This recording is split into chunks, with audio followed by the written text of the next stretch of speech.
All right, everyone, welcome to the last live stream of November. Um, Certainly not the last live stream ever, but the last one in this series. We are going to be finishing this book today, and I am super excited for that and getting that going. So we have chapter 26. I actually realized chapter 27 was not generated for some reason. Just overlooked that when we were generating chapters. So we'll generate that chapter tonight. And then we'll do chapter 28, which appears to be a pretty short one here. Maybe we might need to expand that. And then the epilogue, which is also pretty short. But I also happen to know this epilogue was excellent and probably won't require a ton of editing on my part. So we're going to get all four of those done tonight. And then we will be done with the first draft of this book. I consider a first draft when writing with AI to be the first draft after I've done one pass through the editing of what the AI gives me. And with that in mind, like this will be the end of the first draft. Technically, you could call what the AI gives you your first draft, but it requires so much heavy revision up front that I just don't count that. I count it after I've done the first draft. And then I do a second draft after, but that's not part of NaNoWriMo. That's just like a normal draft I would do anyway. And so I will obviously do that at another time, not on the live streams, but we will be getting through this tonight. And I'm excited, and I will be here as long as it takes. Hopefully it won't take that long. We'll be able to finish by around 9. But if it takes a little longer, then it takes what it takes, because I got lots. We got to finish it tonight. Tonight is the last night of November. And so to kind of go with the spirit of NaNoWriMo, even though I'm technically not officially doing NaNoWriMo through their official site or anything, in the spirit of that, I do want to finish this book. Technically, I have completed the requirements for NaNoWriMo because this is already at 52,000 words, and the requirements are to get to over 50,000 words. So I've already done it. But at the same time, we got to finish the book, right? So let's just get into it. Speaking of other things that are also at the end of NaNoWriMo, I talked about it in my video that went live this morning, but basically, if you want to get in on my storyhacker.ai membership, which is called AI Storytellers Premium, if you want to get in on that, I would check that out tonight because it will be gone tomorrow. Not gone completely and forever, but I am shutting down enrollment for a period of time while I work to make it even better. And so if you want to lock in your opportunity now is the time. So definitely check that out. But that's all I'll say about that. I've talked about it enough. I don't like the kind of marketing where I'm just talking and talking and talking about my thing all the time until you're nauseated by it, which is one of the reasons why I'm shutting it down now. Shutting down enrollment, I should say, down now, because I don't want to have to do that all the time. I'd rather do it in specific periods of time. So if you haven't, go check that out. The link will be down below. Let's go ahead and get into chapter 26. Now, this was one of those chapters where when it generated, it gave me like the list of paragraphs. I think it's okay and still readable here, but we'll go ahead and just remove those as we go. So Mina's breath caught in her throat as a bright orange light suddenly flared in the distance down one of the shadowy tunnels. A chorus of terrified squeaks echoed through the darkness, the screams of hundreds of rats. Even Cosmina and Mara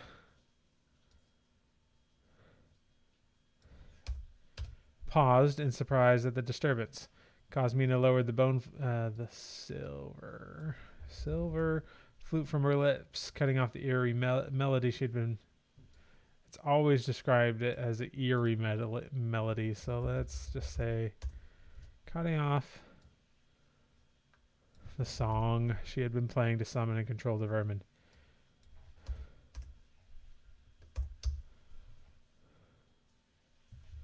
But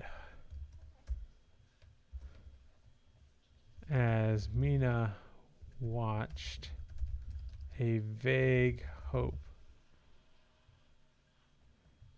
began to take hold inside her.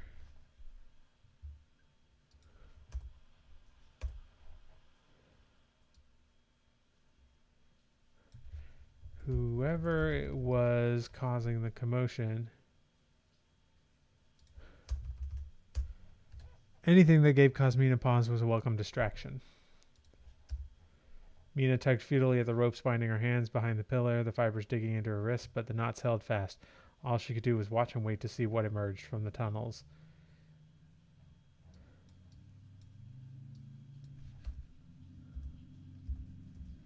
A silhouette appeared, backlit by the flames, and Mina's heart leapt as she recognized the tall, lean figure, the determined stride, the billowing coat.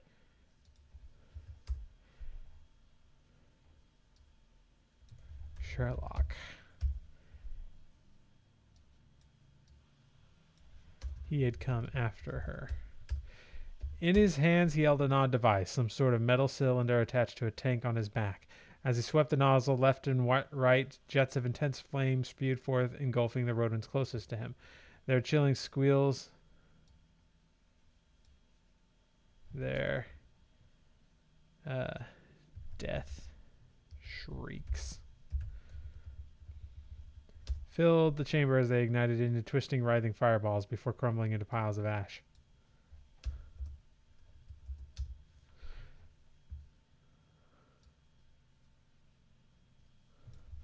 But then Mina's relief quickly turned to concern.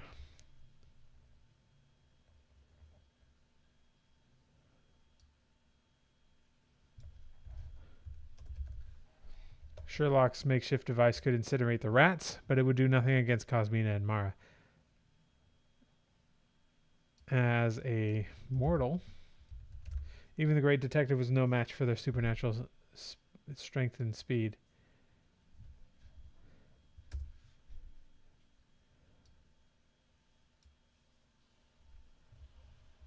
Sherlock, get out of here, Mina cried out. What are you doing?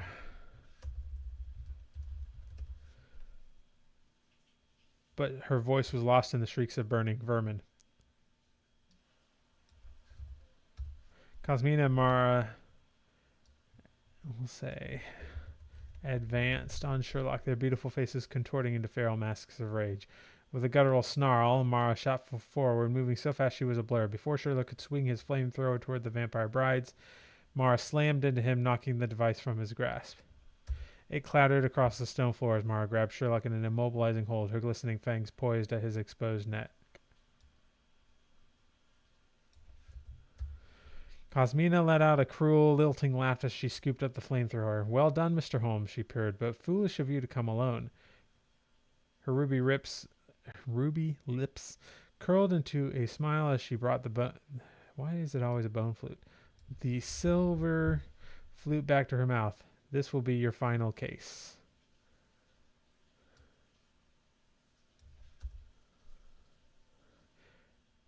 The haunting melody filled the chamber once more. The rats, momentarily scattered by the flames, turned their beady black eyes back towards Sherlock. They crept nearer, claws clacking across the stones, preparing to swarm.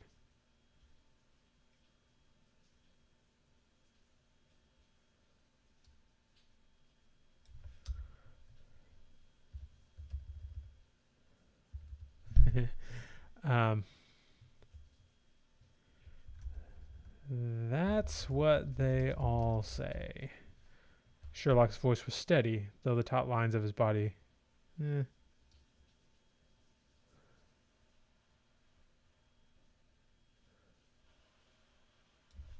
We'll just get rid of that. And whoever said I was alone?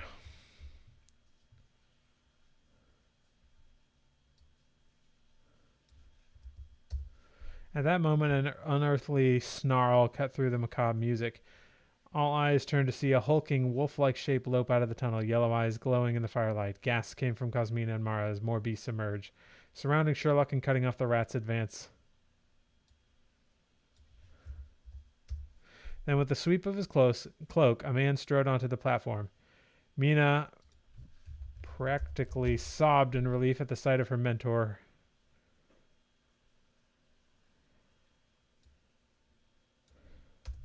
Van Helsing. His eyes flashed with fury as he took in the scene. With supernatural speed, he grabbed Mara and ripped her away from Sherlock with one powerful hand.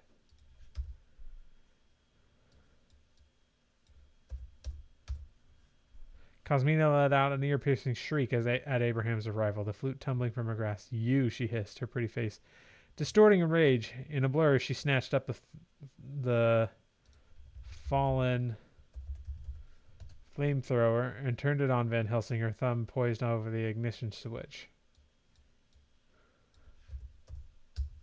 But Helsing moved faster than her eyes could follow, wrenching the device from her hands before she could pull the trigger. Then Mara sprang at him from behind, only to be empty air as he spun and grabbed her by the throat in one fluid motion. Thus began an intense clash between the vampire brides and the veteran monster hunt and the veteran doctor. Actually, you know what I should... No.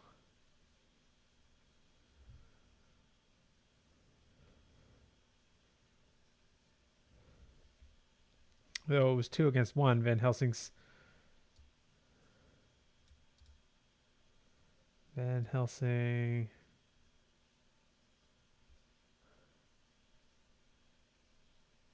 I guess he wouldn't be that experienced, would he? Seemed to hold his own. The chamber echoed with snarls, the crack of stone giving away under the force of their blows. Mina could only watch helplessly, praying Abraham could hold them off.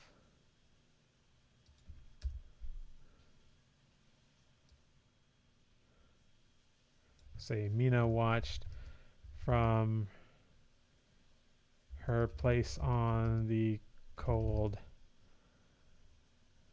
stone floor, still tied down and unable to help. Hopefully, Abraham could hold on until she could break free.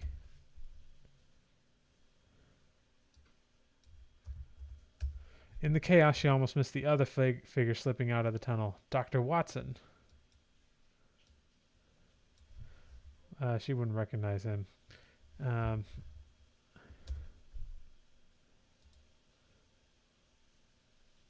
Let's see.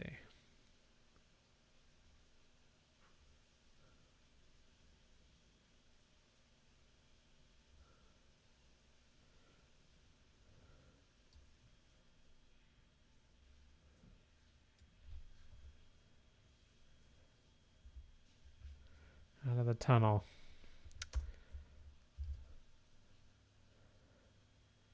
A man wearing a bowler hat and a sharp vest and carrying a handbag that gave him away as a physician.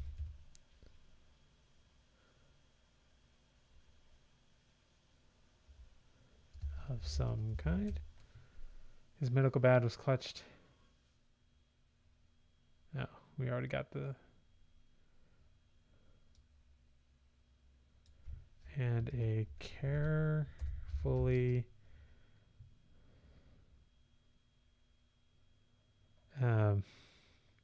trimmed mustache. A medical bag was clutched in one hand, a pistol in the other, as he hurried over to Sherlock, who was still recovering after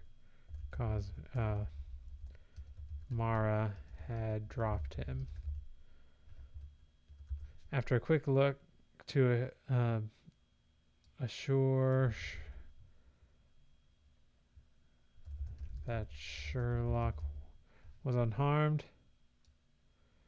the new man made for Mina next. As he cut bonds, Sherlock called out,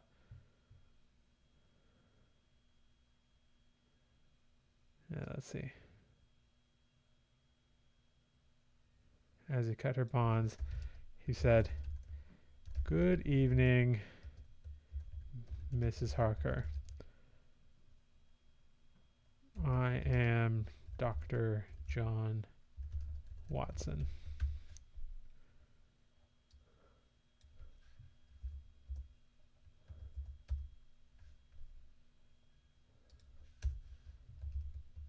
"You made it," said Mina. "Sherlock said he had not heard from you. I was unfortunately delayed for some time," Watson said.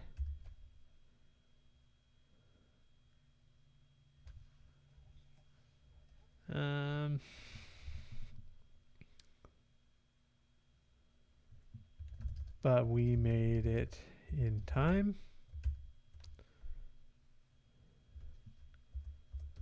Just a few hours ago, your friend Dr. Helsing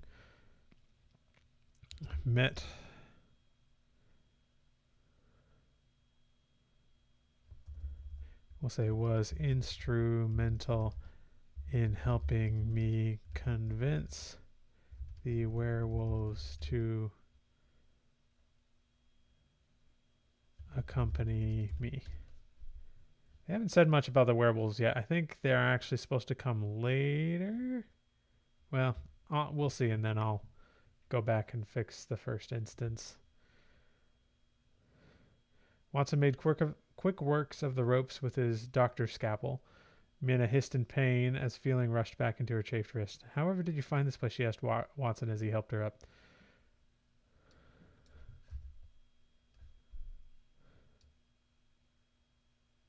And that would make sense because Sherlock. We'll say, "So you found Sherlock and he told you where we were? Or where I was?" "Exactly," he replied brusquely. "He was getting ready to come down after you."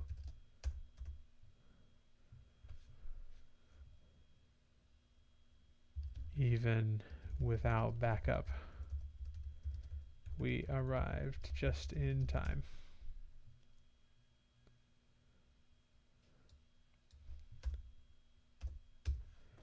Mina gazed at Sherlock, who had recovered his flamethrower and was using controlled bursts to keep the rodents at bay. Van Helsing and the doctor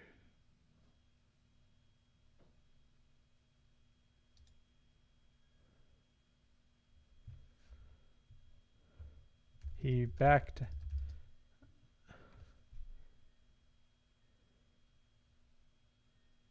we'll say backing up until he was level with Mina and Watson.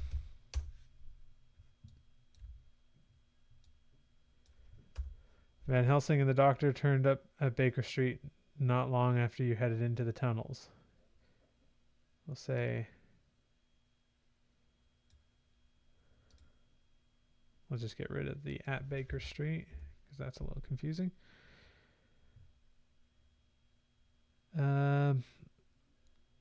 I'd have stopped you had I known reinforcements were coming. Mina shuddered, realizing how close she'd come to death or worse. If not for her friend's timely arrival, she'd been.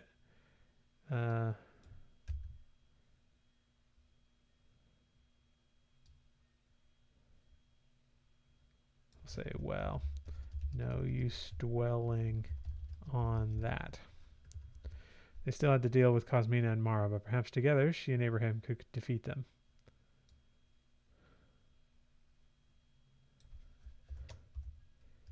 For now, Abraham still kept them engaged. First, though, they had to do something about the rats. Even Sherlock's flamethrower wouldn't hold them off forever. Amina recalled with dread the sight of vermin flooding the streets in unending waves.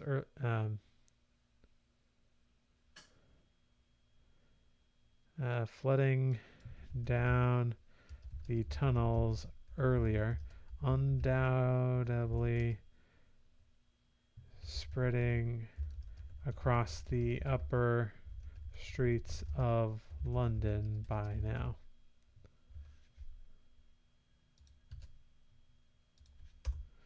Who knew how many plague...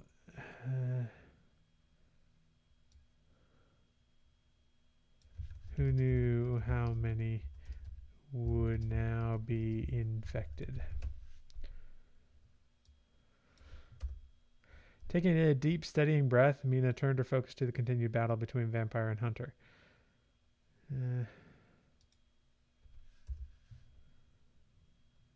Perhaps if she could get her hands on the flute, she could do something about the rats. Taking a deep, steadying breath, Mina turned her focus to the continuing battle between vampire.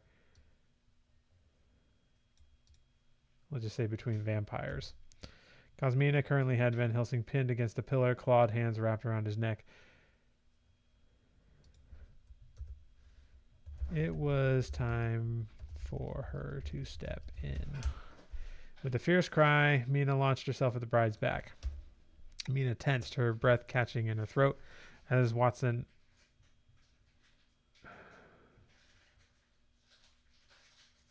This doesn't make sense.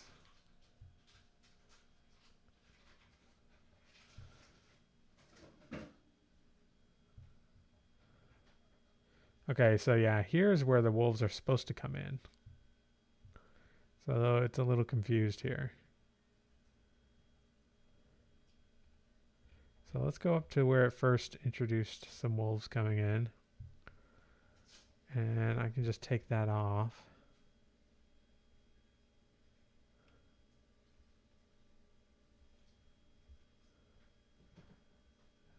Okay, so this would be a hulking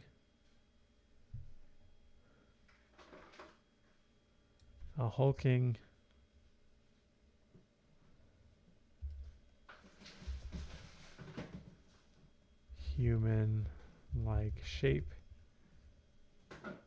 coming down the hallway. Red eyes glowing in the firelight. We'll say torchlight. Gasp came from Cosmina and Mara as a man emerged.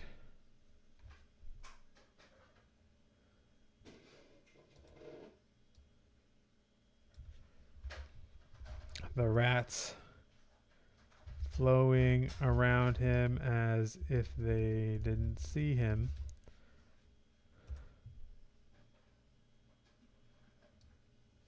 Then with a sweep of his cloak, the man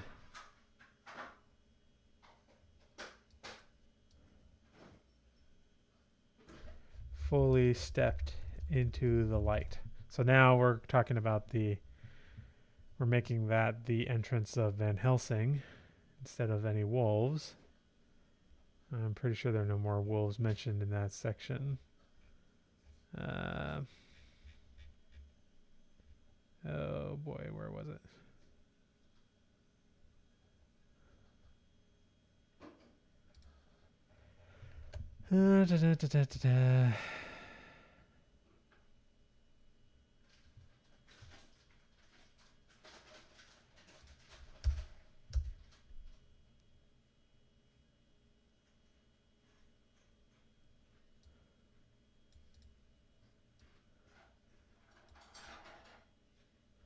Okay, so I think what we need to do...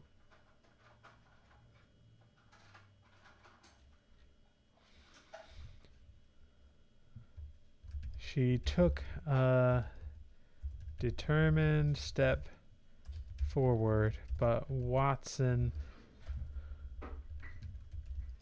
caught her arm.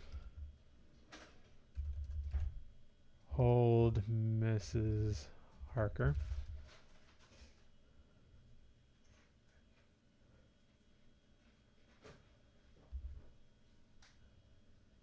I brought some backup to help this time. And I just remembered he did talk about bringing wolves in. Let me just...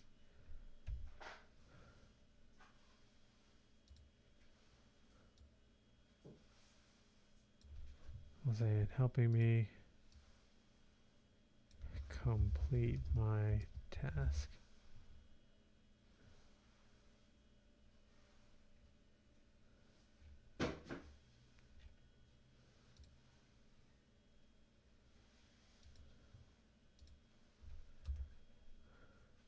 Mina tensed, her breath catching in her throat as Watson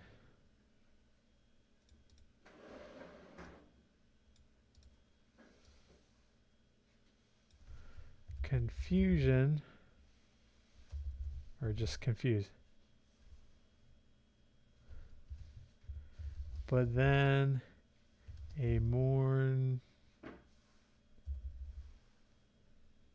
new scent caught her nostrils. An earthy, musky scent. She whipped her head around, peering into the shadowy tunnels behind them, straining to see or hear any sign of whatever backup Watson had brought.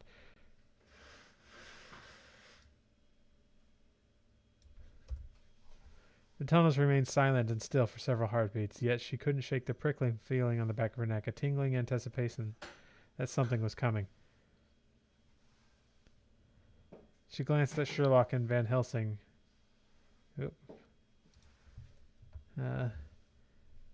Even the brides seemed to realize that something had changed. They stood frozen, still pinning Van Helsing to, let's see, where were we last?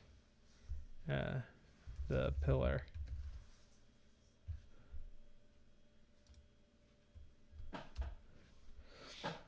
A lone howl echoed down the left-hand tunnel, sending a chill skittering down Mina's spine. It was soon answered by more howls and a chorus of lupine voices drawing nearer. She inhaled sharply. Could it be? Wolves. A pack of them burst into the platform, teeth bared and hackles raised. Their golden eyes glinted with a predatory focus as they snarled at the lingering rats. The vermin recoiled, squeaking in protest before turning...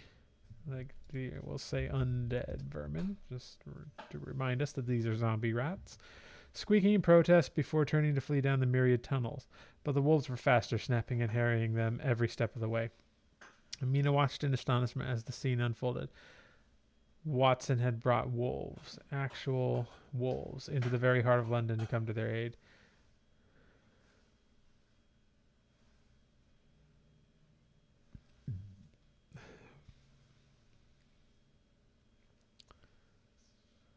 But a hysterical giggle lodged in her throat as reality sank in.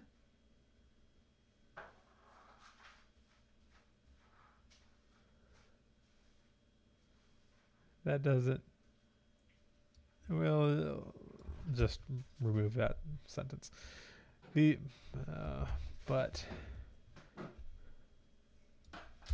these were no ordinary wolves. There was an uncanny intelligence in their eyes, a discipline in their movements that belied their primal nature. I feel like that's like an AI sort of phrase that a normal pack would not have. They were more than mere animals. These were the true legendary hounds of the Baskervilles.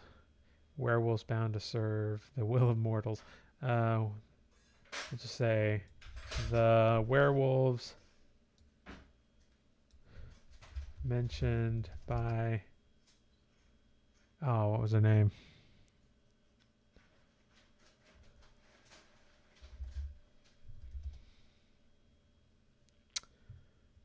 What was her name?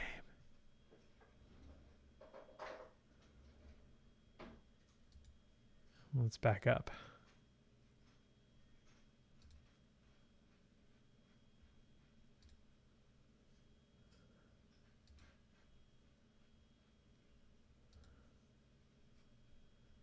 Adela.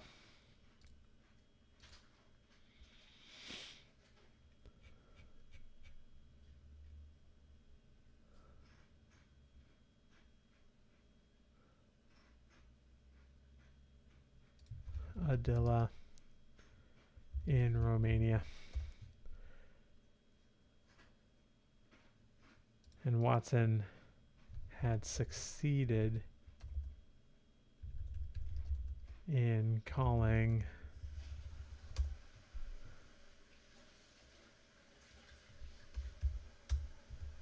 the tide had finally shifted in their favor.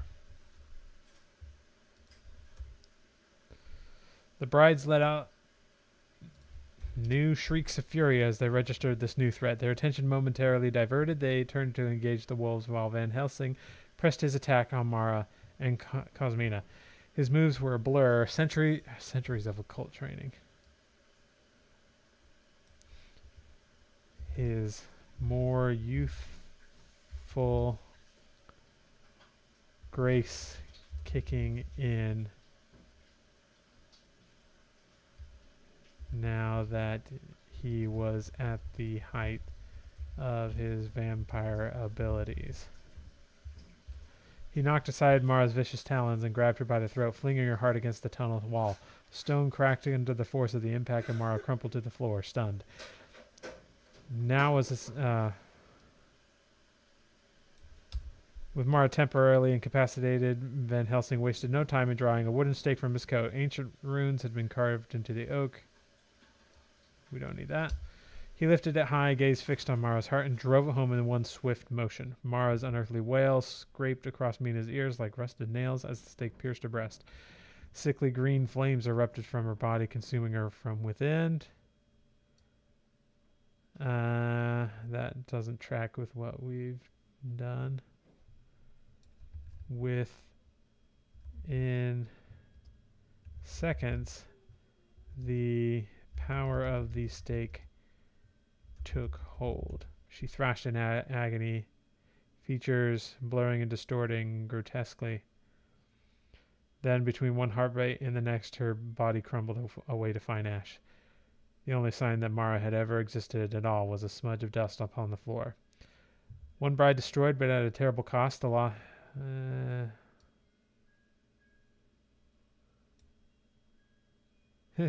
Here's Claude trying to be nice.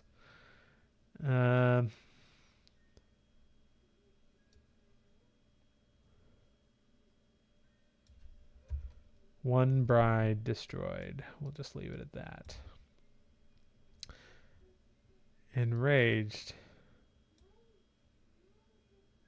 Well, we don't need to say enraged. We know she's enraged. Cosmina let loose an inhuman scream and flew at Van Helsing in a blur of elemental fury.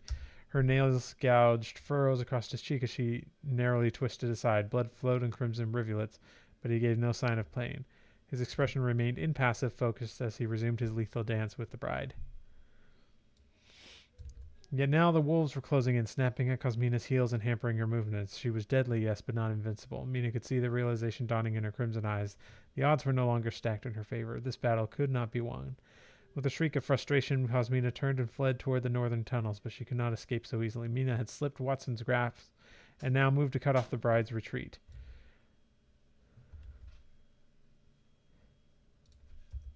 This would end here and now. Spying the Pied Piper's flute still clenched in Cosmina's fist. An idea came.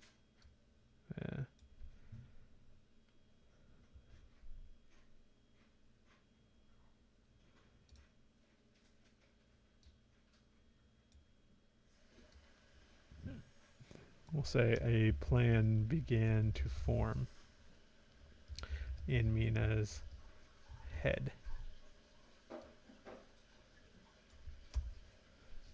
Well,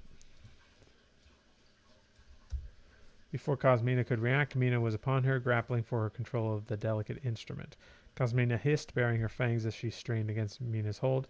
Her nails raked bloody furrows down Mina's arm, but she hardly felt the pain. With a burst of preternatural strength, there's the preternatural, her inhuman strength, Mina wrenched the flute free and spun away, lifting it to her mouth. Cosmina let out a snarl of rage, then her hands twisted in an arcane symbol, and she spat a word of power.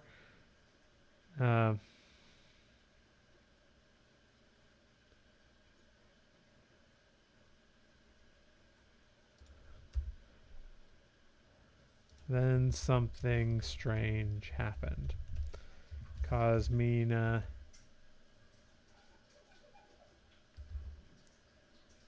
twisted her hands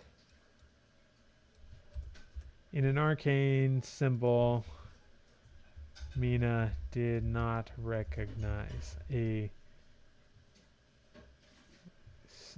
sickly green rune appeared in the air, and Cosmina spat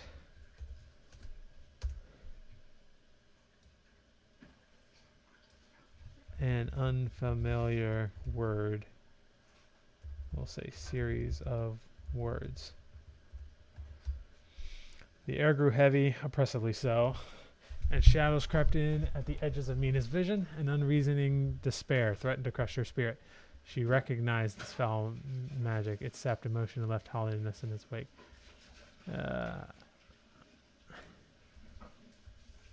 Let's see. For a moment, she thought she might give in to the despair. A feeling like great tentacles were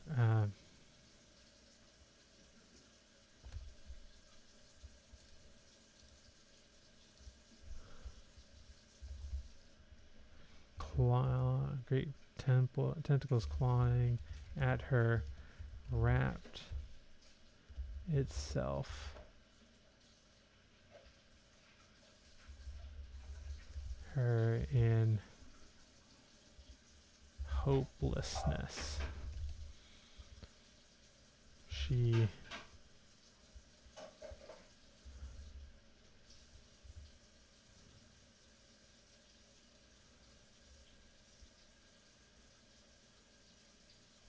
surely those tentacles would drag her down into something worse than hell.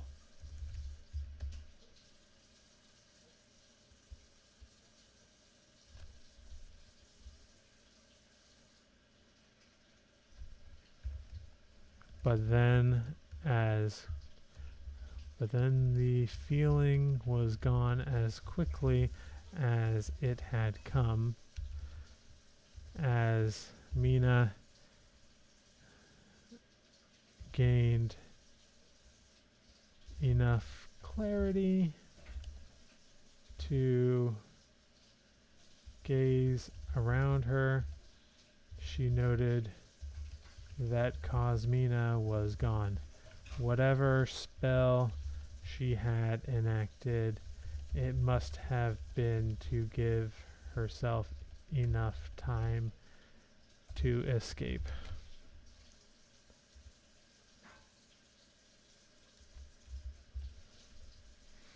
Use the flute quickly, Sherlock's voice cut through the din, galvanizing Mina into action. With all the rats fled or dead, only the wolves remained to fight, and they were tiring. This battle was not yet won. Gripping the flute, Mina raised it to her lips once more. What melody might... She paused. What exactly would she play on this flute? How would she know it was working? The first notes wavered, quavering in the musty air. Mina felt a tingling against her mind, like gentle probing fingers. The rats, she could sense them, feel the shape of their primitive thoughts. And they could feel her in turn. Emboldened, her melody grew stronger and more compelling. She willed the rats to return, to come from all corners of London if need be. They must answer her call. The music reverberated through her bones, an irresistible summons. All across the city, rats perked up, whiskers twitching. They heard the call, felt it resonate in their simple minds. All thoughts of mayhem vanished, wiped away by the insistent music. They abandoned their mischief, their chaos, and turned as one, pouring through gutters and crawl spaces toward the summoner. The tide of vermin flowed into the platform, soon grew to a deluge. They slipped and scuttled over one another in their haste, squeaking furiously yet unable to resist. Mina continued playing, brow furrowed in concentration as she focused on restraining them, keeping them confined lest they turn on the wolves once more. Only when the flood slowed to a trickle did she lower the flute, confident that all the rats were now accounted for. With a nod to Sherlock, she released her hold upon them. As the rats lunged forward, no longer bound by her music, Sherlock unleashed a gout of fire from his turret, from his flamethrower. The rats writhed and squealed as the flames engulfed them. The stench of burnt fur and boiled blood assaulted Mina's nostrils, yet she did not flinch away. She kept her gaze fixed upon the fire until the last undead rat lay still, nothing but blackened husks remaining. Only then did she allow herself to exhale in relief. It was over. The rats were defeated, the brides destroyed or driven off. London was safe. They had won. Mina sagged back against the tunnel wall, adrenaline draining from her body and leaving her limbs leaden. It was finally over, yet she hardly knew how to process it all. The intensity of the night's events seemed almost a fever dream. We can actually just get rid of that paragraph, I think. That should be good on its own. And done with that chapter. So, Debbie, you asked, we have 2 more chapters to go, plus the epilogue. We are going to finish this tonight. No matter what. If I have to stay up late, I will, but I don't think I will. I think we'll be able to get through this. This one was a longer chapter. It was 2,400 words, so we got through it. Should be fine. No, but I am going to have to generate chapter 27 here because for some reason that didn't happen. So I'm just going to do it in Claude 2, which I have here in Poe. But what I am going to do is I'm going to split this into 2. I'm finding that works a little better. How many beats are in here? 12. So we'll start with the first 6. Meaning I'll get rid of these 1, 2, 3, 4, 5, 6.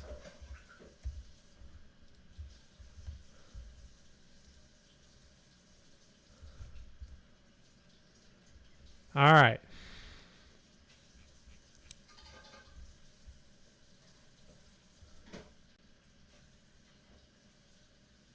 It's struggling.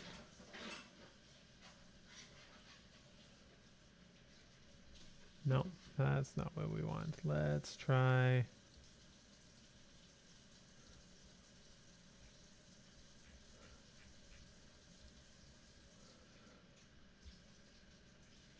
All right.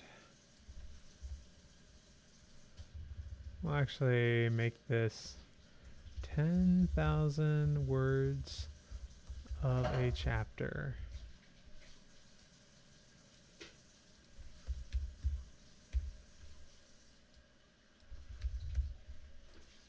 And we'll make sure that the reminder has it too.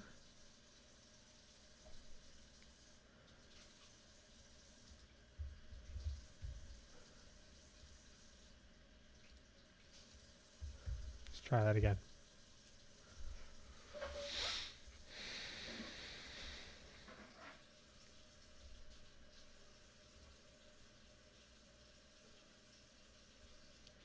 Let me just remind myself what's supposed to happen here.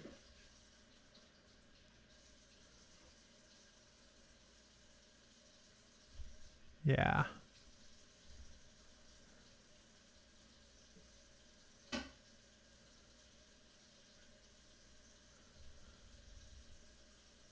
All right. This is looking good.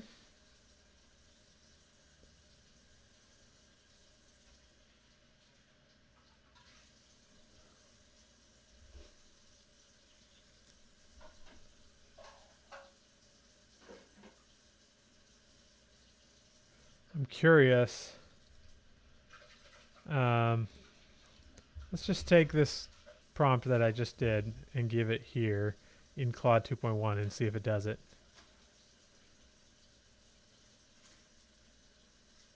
Nope. Still having trouble with the super prompts. That's okay. You can trick it.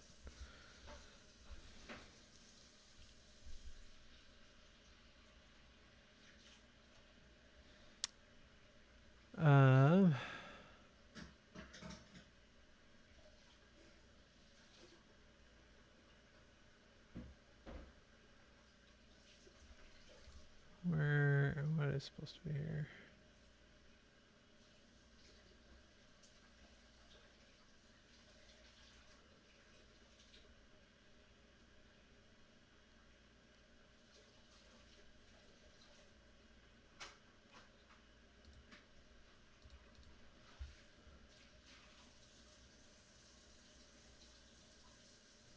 All right, so that's good. So now I'll take the remaining beats and I'll say continue with the following story beats.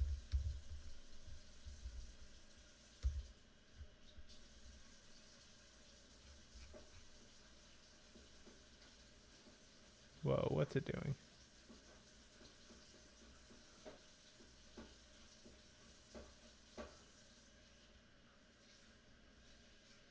Why is it doing that?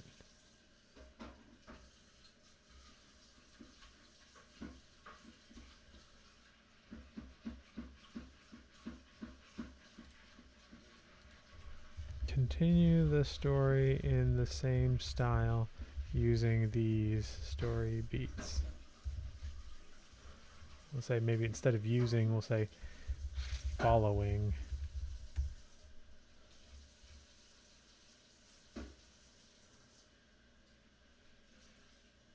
Okay, that should be good. All right, let's take what it gave me here and we'll put that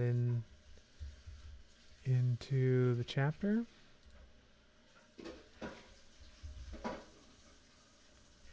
It's 1,300 words. That seems to be about the most that Claude in Poe is able to do, is about 1,300 words. I've rarely seen it go beyond that.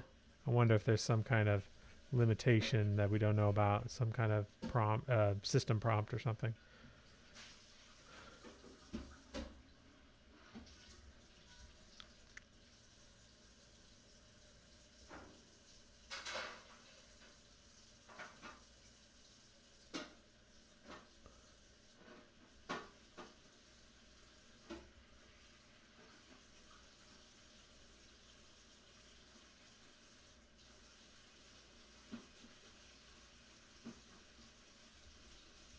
Right about here.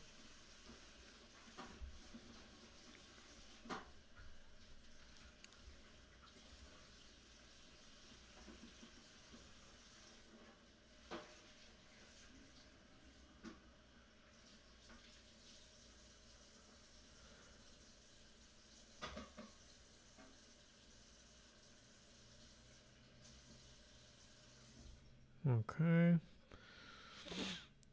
Dan Coy says, amazing job. What a progress in these months. Yeah, it's been pretty cool.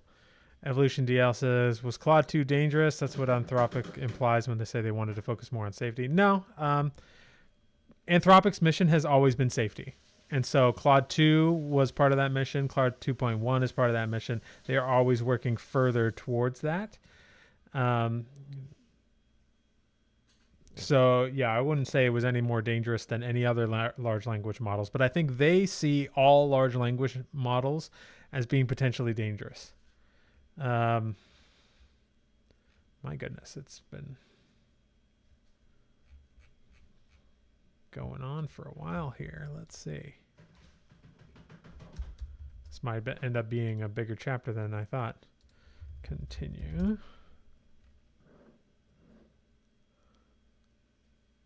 I'll just go ahead and start revising this chapter while that goes, because maybe we'll decide I don't need it. Mina was startled awake by a sharp rapping at her chamber door. She sat bolt upright in bed, her breath coming fast. For a moment, she didn't know where she was. The dark room was unfamiliar, the bed too soft. Then memory came flooded back. She was still in one of the guest rooms at Dr. Seward's estate. They had returned here last night after the harrowing battle beneath London's streets. Mina threw back the covers and crossed briskly to the wash basin. She splashed cold water on her face, willing away the last cobwebs of sleep.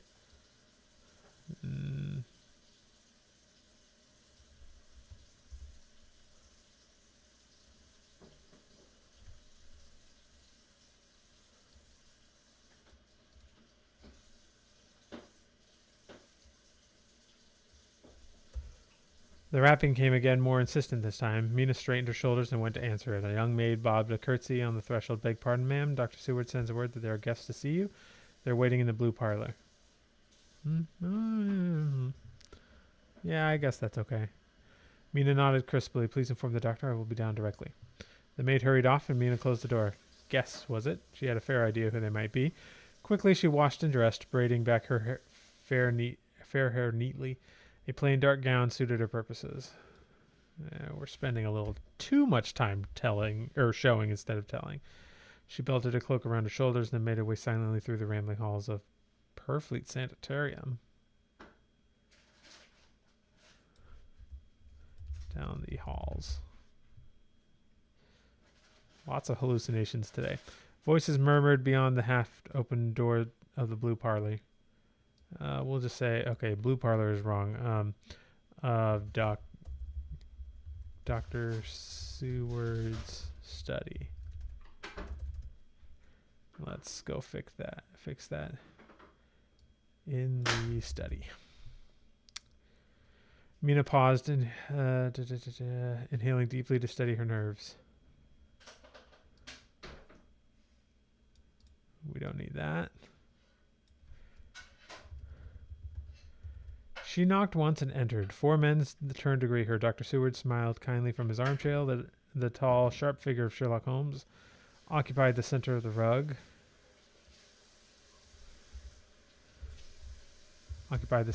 Center, with Dr. Watson hovering beside him, round face creased in his smile beneath his bushy mustache.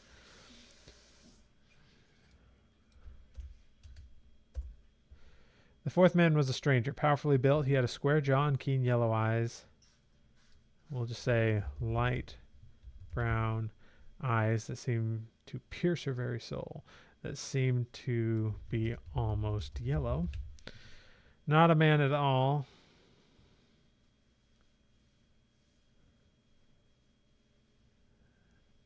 Mina realized with some surprise. A werewolf. He had to be.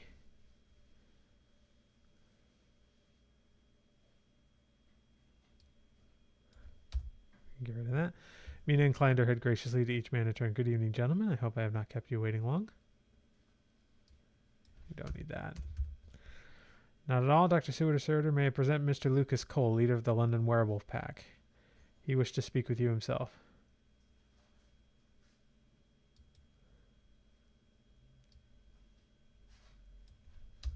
So I'm going to remove that bit about the werewolf.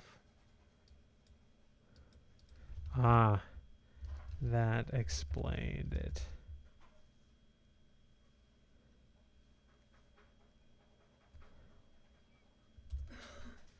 The honor is mine, Mr. Cole, Mina replied. You have my deepest thanks for your assistance last night. The werewolf ducked his head almost shyly. I'm glad we could help, ma'am.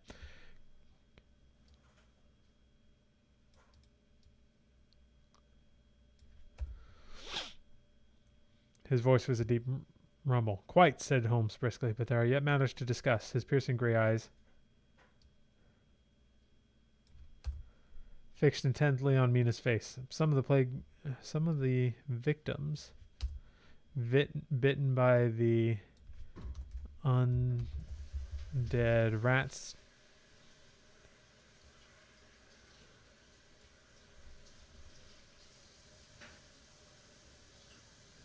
we'll just say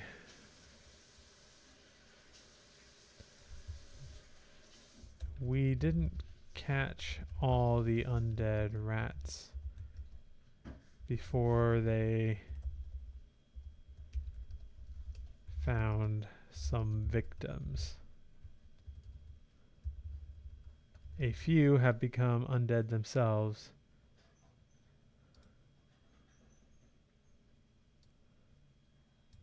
As Arthur did. My compatriots are tracking down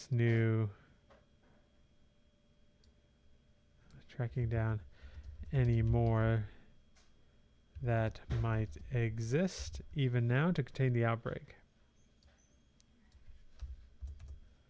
Mina pressed her lips together grimly.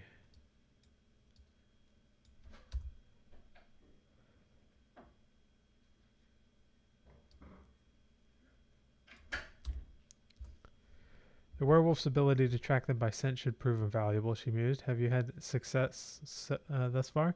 Cole nodded. We've hunted down a fair few, but their cunning...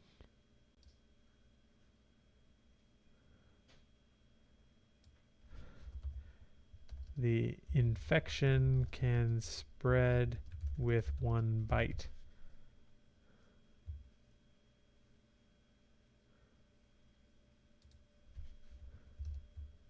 We have to be careful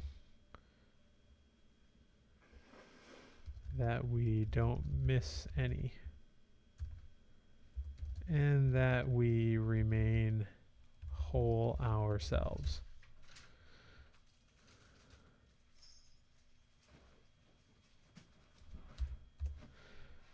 And what news of the third bride? She asked quietly. Have you found any trace of Cosmina? Holmes' sharp eyes bored into hers.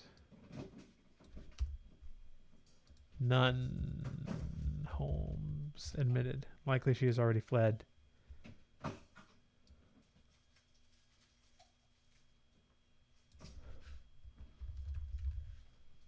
Without support, she will not venture to remain in England or spread her master's contagion, not for long at any rate.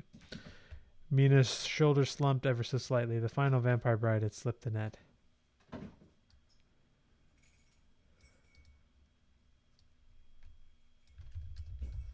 For now, at least, Dracula's resurrection had been thwarted, but Cosmina remained a lingering threat. Given time, she would almost certainly strike again. Take comfort, Mrs. Harker, Dr. Watson urged gently. The bride's plot has been foiled.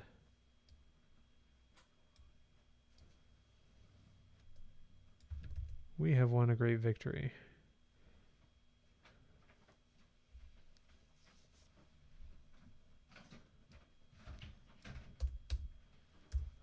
She forced herself to nod in acknowledgement of Watson's words.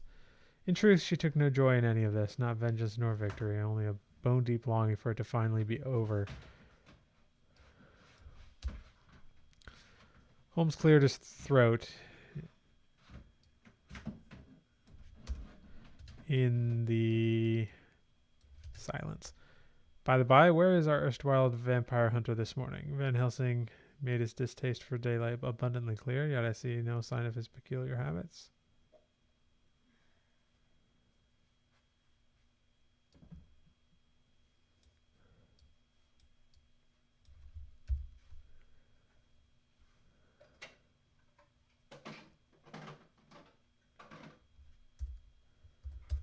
We'll say Dr. Seward spoke up. Whoa.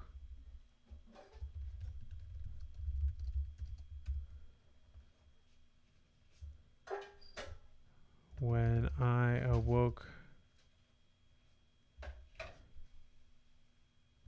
well, we'll say, he departed sometime during the night. He left no word of his destination.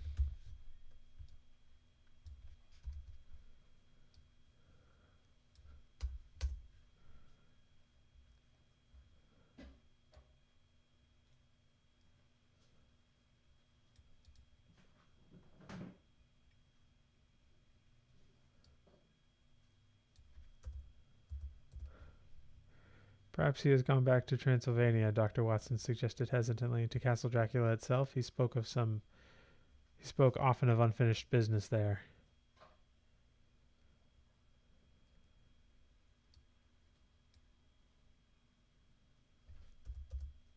Just so, Holmes agreed. I suspect he wishes to continue his work finding a cure for vampirism.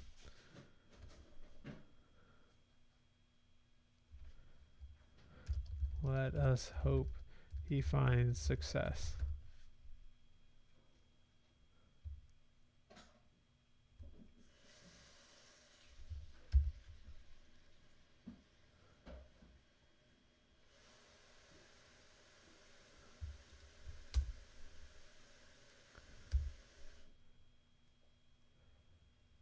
Lucas Cole cleared his throat. I'd best get back to my pack now. We've got more vermin to hunt. He had held out one large calloused hand to Mina. You ever need us, ma'am? You only have to ask. Thank you, Mina shook his hand firmly. Your pack has proven its honor. I'm grateful for your continued help. With gruff nods to the others, the werewolf took his leave. An almost palpable air of relief settled over the group after his departure. Dr. Seward called for tea to be brought, then turned an avuncular smile. We'll just say a smile. On Mina. Well then, I take it you will not be returning to London just yet.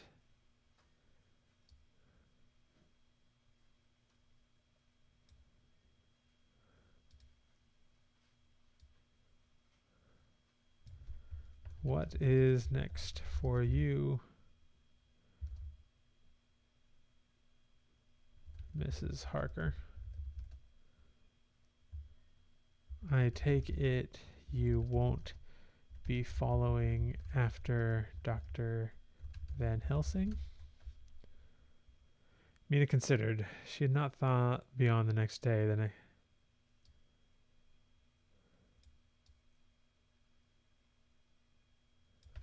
So far, the future was a fathomless void. Not just yet, she said finally. There's still work to be done here.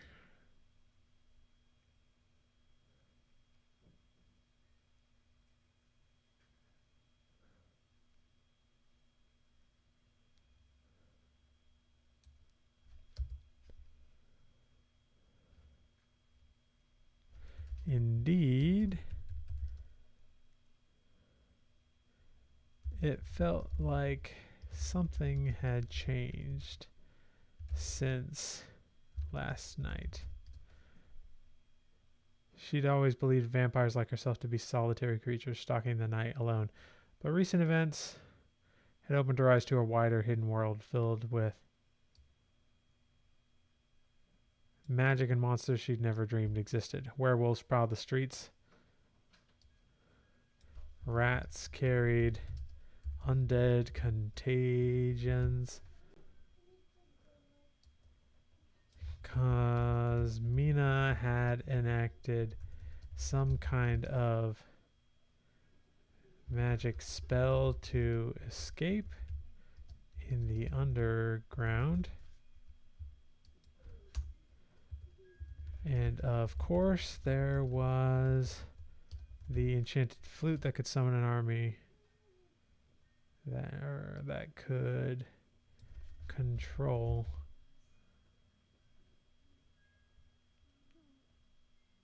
an army of rats. All of these things pointed to forces beyond our understanding, forces that could be harnessed for either good or ill. Mina folded her slender hands in her lap, back ramrod straight, even in the comfort of her armchair.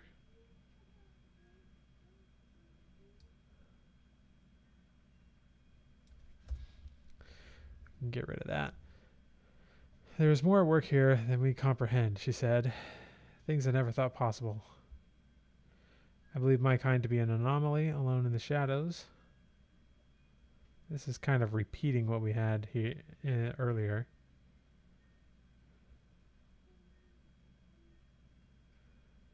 Maybe we could actually get rid of that.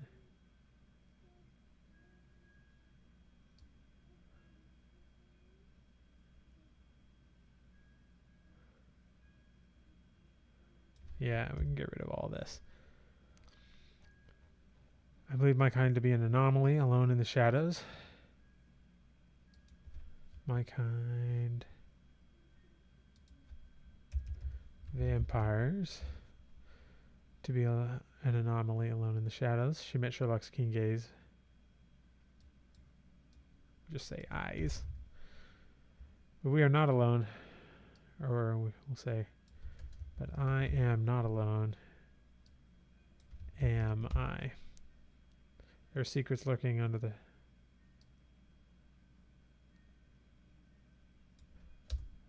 the surface of this world. Secrets I wish to uncover. Sherlock steepled his long fingers, gray eyes glittering. Indeed, Mrs. Harker, he replied. Recent events have peeled back the curtain on hidden truths I once dismayed as fantasy. Werewolves, witches, vampires, magic. All quite real, as we have seen. His angular face creased into a slight smile, and I would relish the chance to explore these mysteries further with you.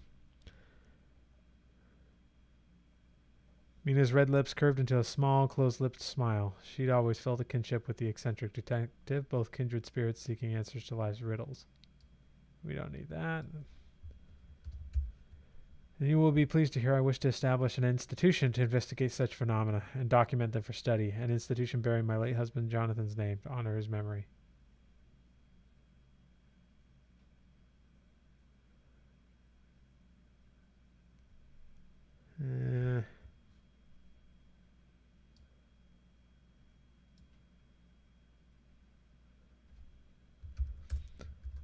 And excellent idea, Sherlock said with a nod.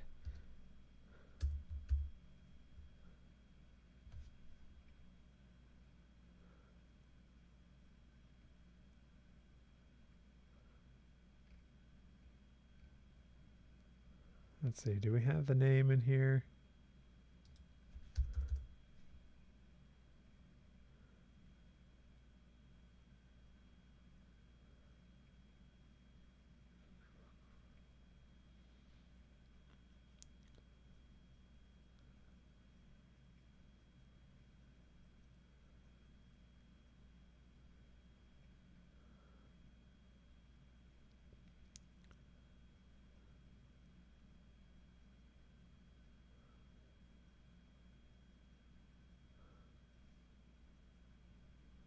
No. Let me look at the beats. I think I had it in there.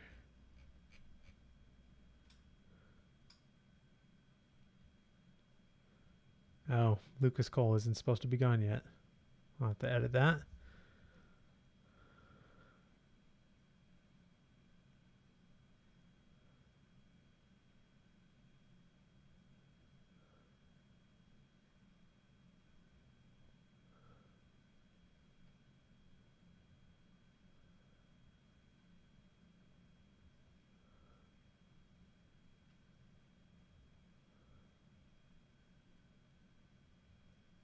Okay, so I guess it's just the Harker Institute.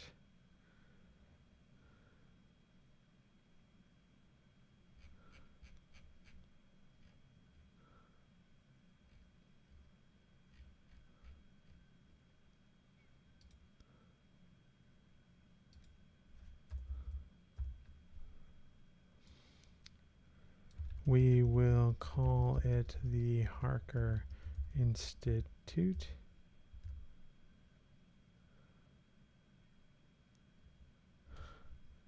To honor my husband's memory. And we will find and catalog these forces, learn their true.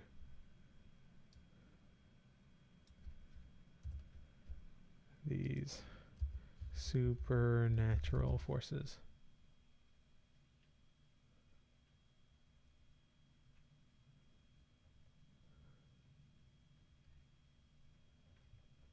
Oh, I need to get back up to Lucas Cole here.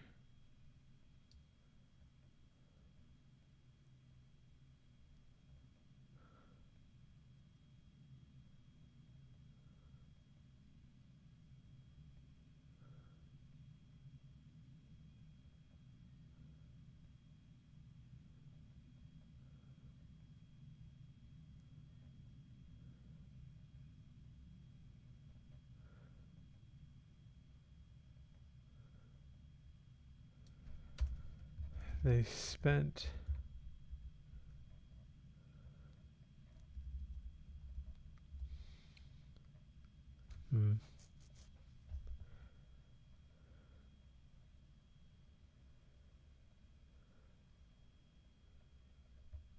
At that moment, Dr. Seward called for tea to be brought.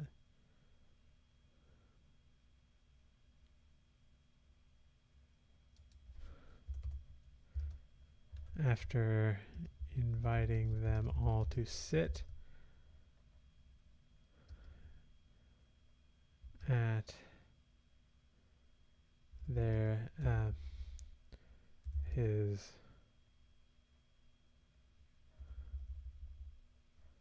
along a round table in the center of the room.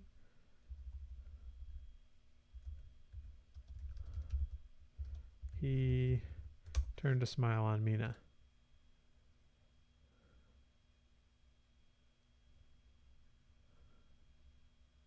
Yeah, I don't really like that, but I can fix it later.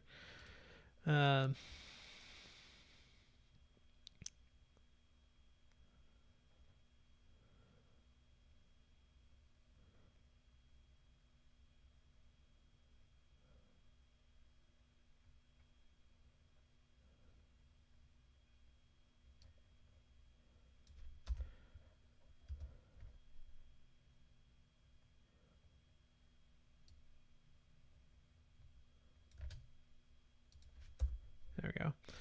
And when necessary, contain or destroy whatever proves malicious before it endangers others.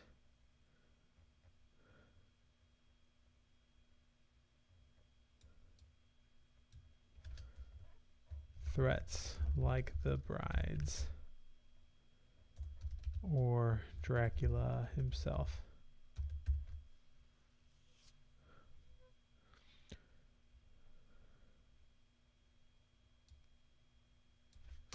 Sherlock nodded slowly. A noble goal. You possess both compassion and resolve in equal measure. Claude's a little bit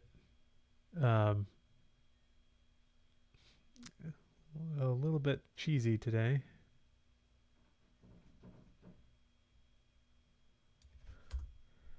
And I believe our friend Dr. Van Helsing would approve, despite his recent exit.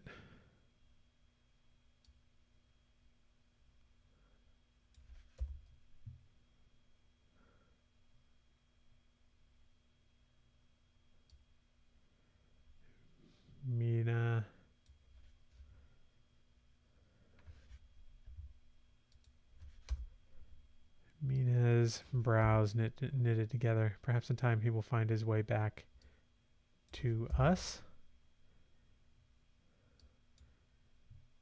But we must focus on building the future.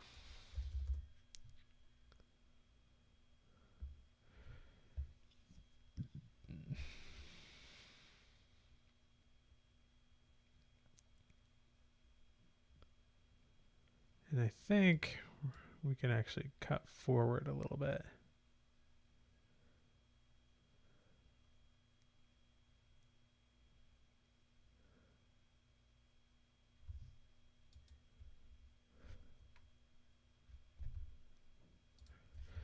Mina glanced at Lucas Cole, the werewolf.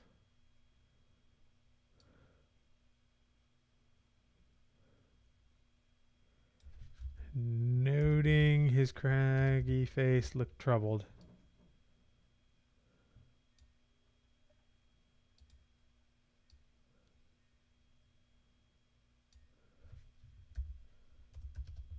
What say you, Mr. Cole? He hunched his broad shoulders, calloused hands clenched. This talk of studies and laboratories, you make us sound like specimens to poke and prod. His gravelly voice held a bitter edge. Get rid of that. We'll not be locked in cages like the monsters you fought. We've harmed no one. Mina rose swiftly, crossing the Persian rug to lay a slim hand on his shoulder.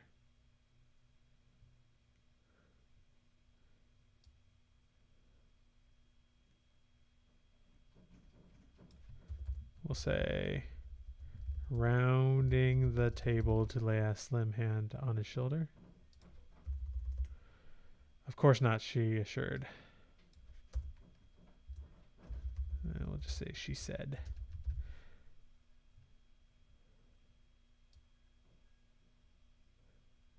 We couldn't have done any of this without your help.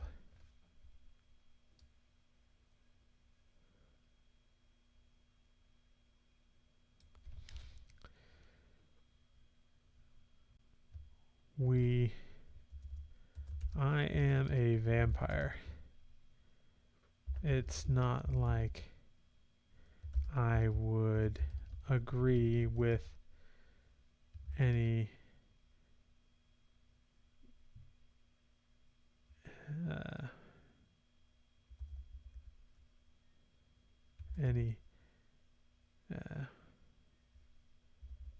anyone locked in cages who doesn't deserve it. But we should do what we can to learn all about these supernatural phenomena and contain any direct threats if necessary. The werewolf nodded gruffly, a hint of a smile lifting his rugged features. Can't argue with that. He grasped Mina's slender hand in his massive paw.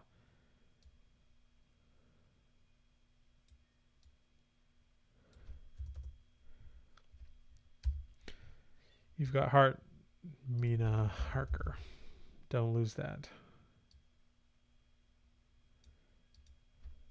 As you build this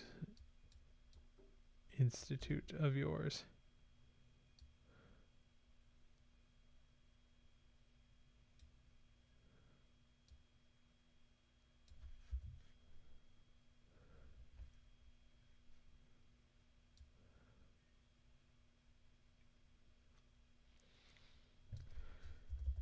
Mina turned to the others.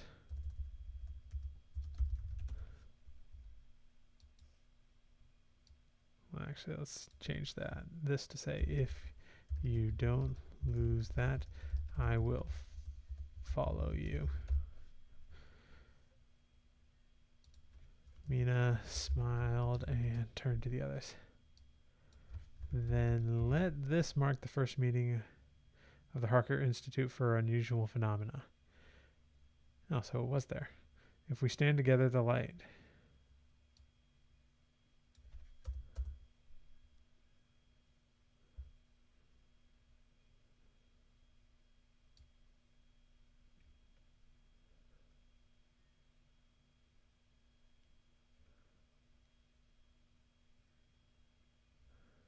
Now, this is all kind of repeat.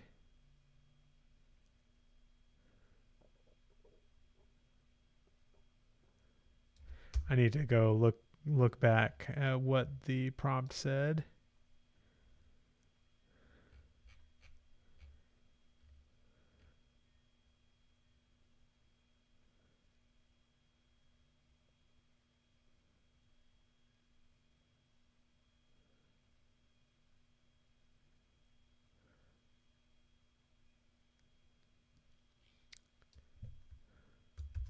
Okay.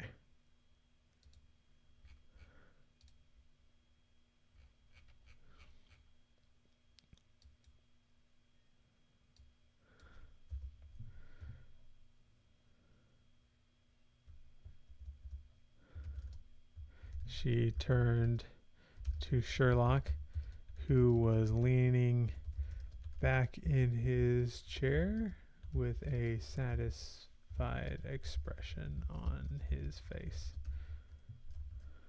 Mr. Holmes, what notes would you like to present first? And that would be the end of the chapter. Cool. And then we move to chapter 28, which is the last full chapter. And then we get the epilogue.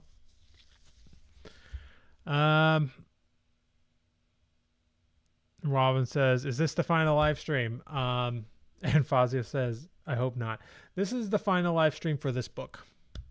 Because we are going to finish it tonight, the first draft. In the future, it's not going to be the last live stream ever, but it'll probably be the last one covering this specific book. I will probably do other videos that touch on this book, because I plan on doing some other things around it that will make for some good like regular YouTube videos and show some of my processes there. But yeah, this is definitely the last main live stream. As soon as we can finish the whole thing. So this one's 1,000 words, but I don't know. I might need to flesh it out a little bit more. So let's just get into it. We have 20 minutes until 9. So we're probably going to go over time, but that's okay. We are finishing this tonight. As the last rays of sunlight faded from the London skies, Mina ventured out into the night once more. That's a good starter sentence. She pulled her black cloak tighter around her slender frame as she strode swiftly down the cobblestone streets. Though she still felt the subtle pang of thirst, the urge whispering within her to feed, Mina resisted.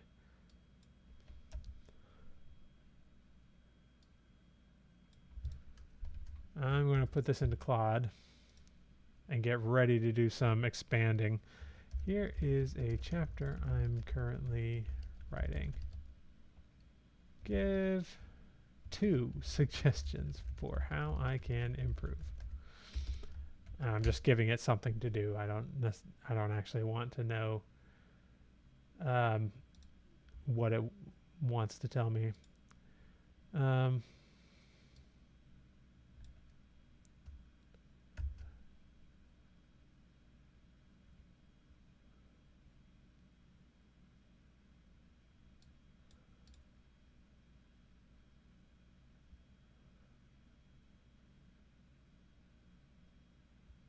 Whoa, this is not.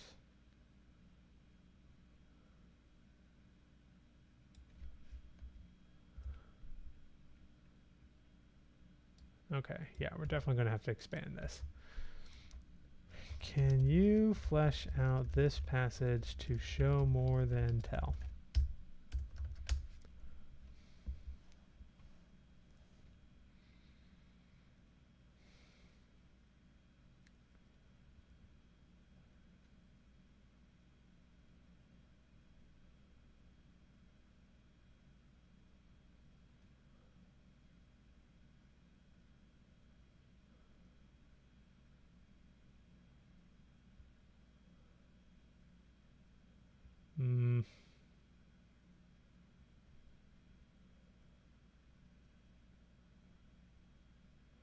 Okay, there's some good stuff in there.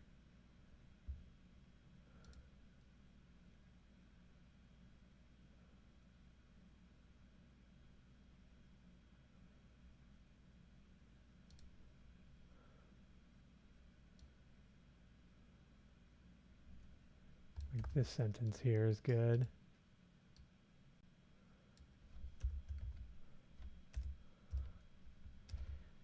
It had been so long since she last fed.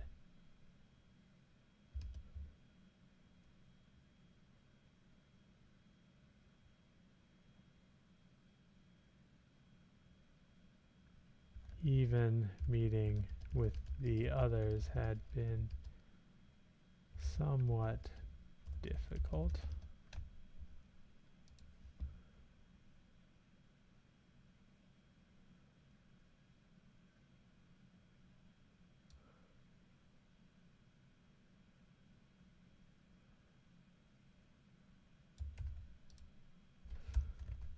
She focused on steadying her breath, regaining control. With immense effort, she pushed the tantalizing images of sweet blood from her consciousness. Abraham had resisted so very long. 5 years since he had, let's say 5 years without tasting blood.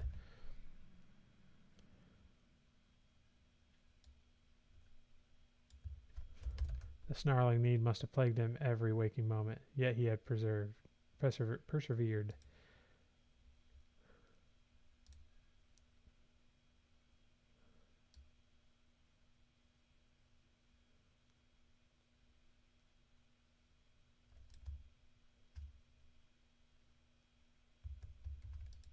I'll add this paragraph here.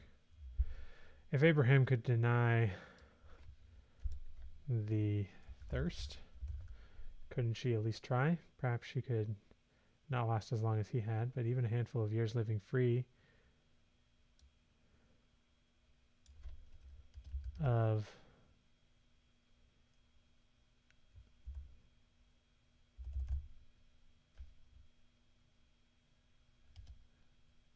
would be worth it.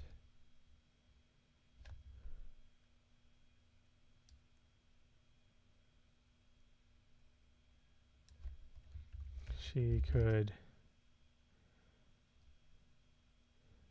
age like a regular person, perhaps even die at an old age. There was something nice about that.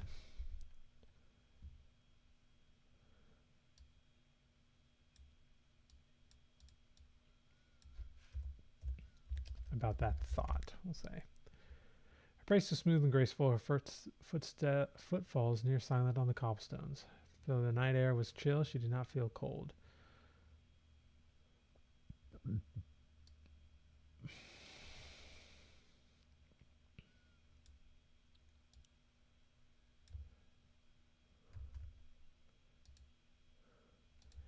Now please expand this passage to show more than tell.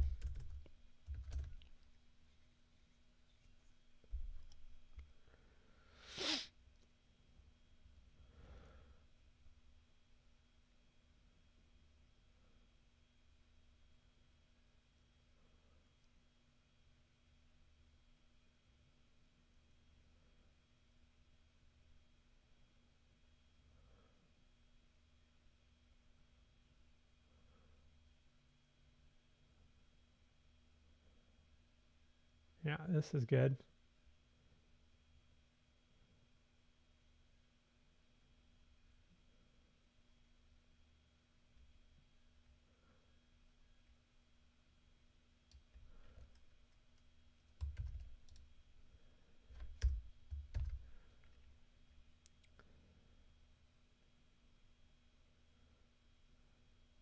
Mina paused as a commotion echoed from a narrow side street ahead, the grunts and strains of physical effort, wood scraping abrasively over stone. She tilted her head, honing all her senses on the disturbance. The cadence of multiple racing heartbeats thundered in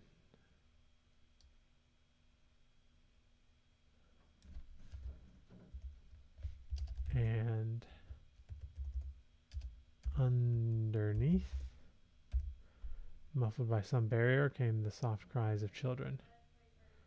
In a whirl of black cloak, Mina raced toward the sounds faster than humanly possible. Yeah, we can just get rid of that. She slid into the shadows of a cramped alley, revealed by the pale glow of a gas lamp overhead. A crude wagon occupied most of the confined space, hitched to a nervous pony shifting in its traces. Four rough-looking men in ragged clothing strained to slide heavily wooden crates from the wagon bed, their faces glistening with sweat. Mina inhaled, catching the scent of unwashed bodies, horse manure, and hay, along with the unmistakable sweet tang of blood. It called to her, awaking her predatory instincts.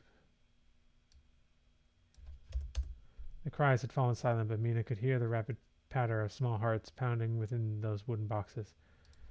Children, trapped, terrified, helpless. A low snarl involuntarily rumbled in Mina's throat. So these were the vile creatures that stalked the night, preying on the innocent and helpless.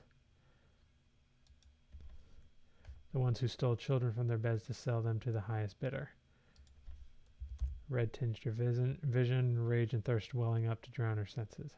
How satisfying it would feel to rend these monsters limb from limb, to glut herself on their worthless lives as punishment for their sins. They deserve nothing less.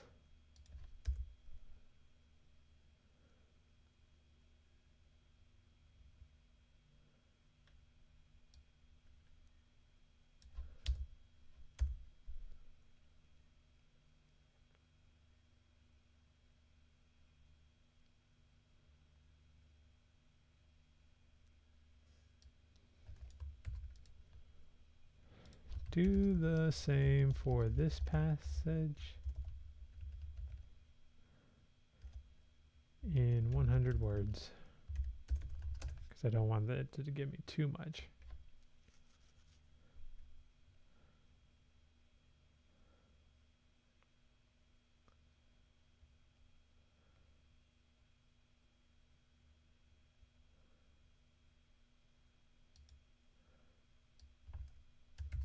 That's fine.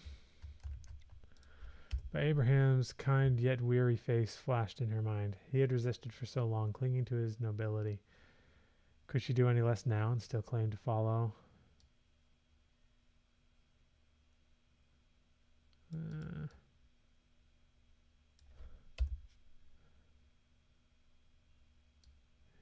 With a soul-wrenching cry, Mina pushed the urges aside, denying the beast its prize, though her entire body shrieked in anguish.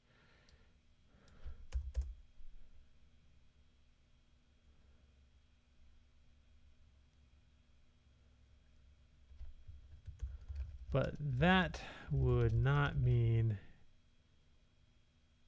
she had to abandon these children.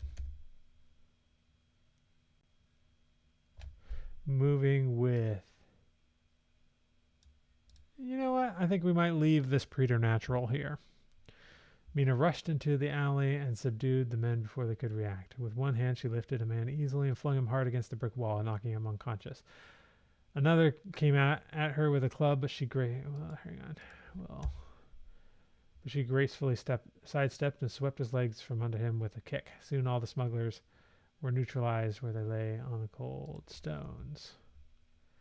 Mina took the nearest unconscious man and held him up by a shirt collar, sensing the blood pulsing in his neck.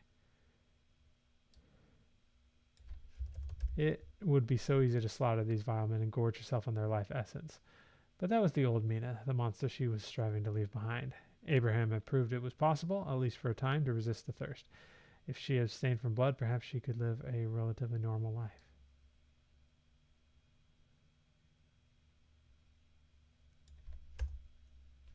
Moving quickly, Mina broke open the crates.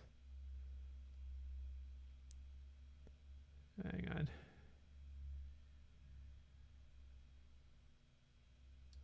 Tossed the man aside and broke open the crates, freeing the dirty, shaken, and confused children inside. A wave of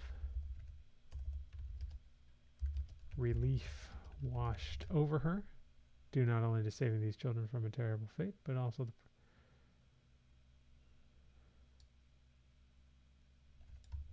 we're gonna expand this section. Please expand this section as well.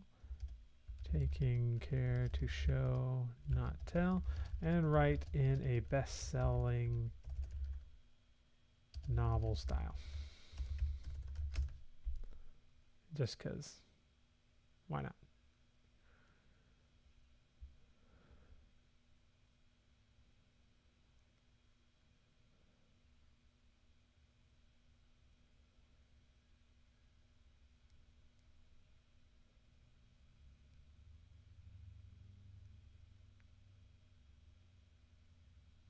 Not too bad.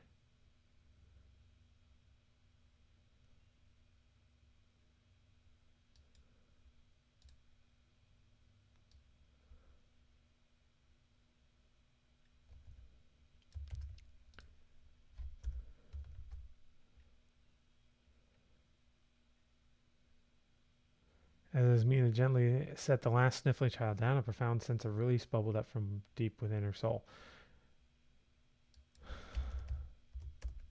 She steadied herself with one hand against the alley wall, letting her head fall back as she closed her eyes. Each breath came a little easier as the last echoes of predatory impulse faded. The men's sweet blood still called to her, even mingled with the foul city smells as it was, but like...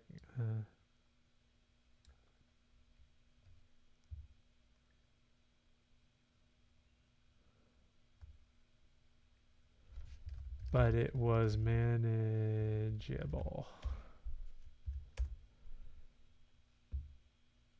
This paragraph can go. A small hand slid tentatively into her own, jolting Mina from her reverie.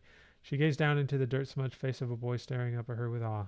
Behind his shoulder crowded 5 other children, their expressions ranging from joy to suspicion to bone-deep weariness. Responsibility for their care steadied Mina. She smiled. And with a gentle squeeze, she led the tiny group toward the promise of safety she intended to provide.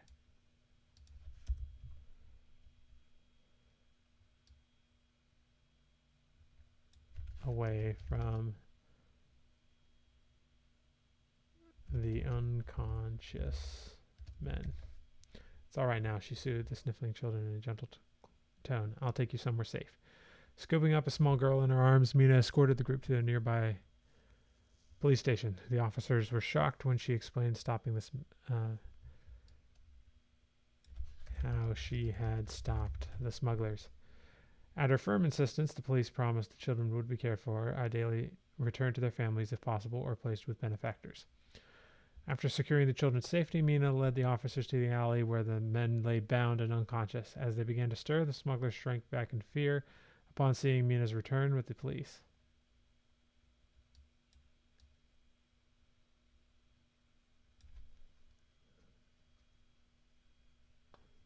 Yeah, I don't really want to show too much here. We can leave this telling, but I need to rephrase it somehow.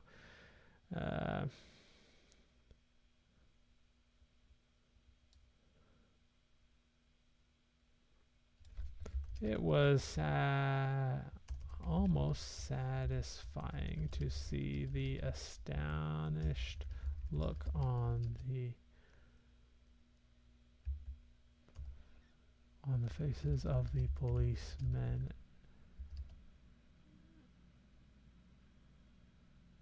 as she explained how that she had stopped these men alone, and even more astonished when some of the men of the smugglers began to regain consciousness and immediately tried to flee at the sight of Mina.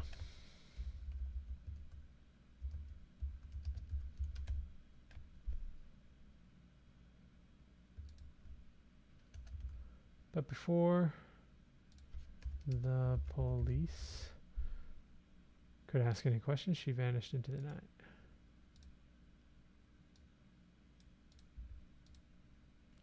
Over the following nights, Mina continued seeking out those in dire need under cover of darkness. She stopped a carriage robbery by scooping up the galloping horse in one swift move, leaving the would-be thieves scratching their heads in shock. She plucked a man from the path of an oncoming train with only seconds to spare, moving faster than the eye could follow. And she left a stern warning note pinned to the pillow of an abusive husband whose wife bore fresh bruises.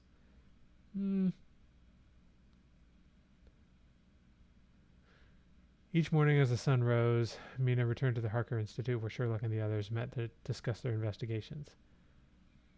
Others joined them over time. Some were people Mina had aided, others contacts of Sherlock's like young William. More came from the werewolves and even a few officers from Scotland Yard. It was the beginning of a great movement. Of something big in London. There would be many struggles ahead, within and without. The thirst, the monster, they were part of her now. She would always feel that subtle urge, that driving need, whispering for her to feed upon the living. Each night was a battle to restrain the predator inside. But she drew hope from the fledgling group that now surrounded her. If she could help them hunt the night for justice rather than prey, perhaps she need not be the monster after all. If she could master the thirst as Van Helsing had for a time, she might reclaim some of what it meant to be human. It would not be easy, but she must try. The old Mina was gone, and she could not go back. The only way was forward into the night. It's actually not a bad ending. I'm going to need to add something in here about her being pregnant. And I'm not entirely sure how to do that, so I'm not going to try tonight. That'll be something I do on the next edit, probably.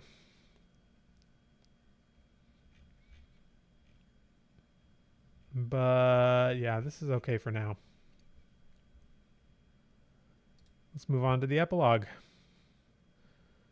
which I think should be a little faster.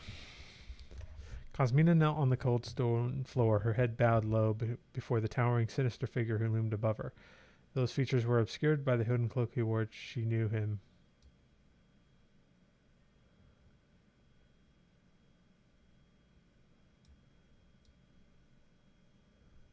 She did not dare look at his face, or at his gaze, though she could feel it burning into her. Well, Lord Nyarlathotep's voice echoed through the vast chamber. I am waiting. Cosmina swallowed hard. Forgive me, my lord, I have failed you. Though she did not look up, she could sense Nyarlathotep's displeasure writhing around her like a living thing. Go on, he commanded. Haltingly, she began to recount the events leading up to her failure. She told him of the ambush in the ancient... She told him of the ambush in the London Underground and how that cursed Harker woman had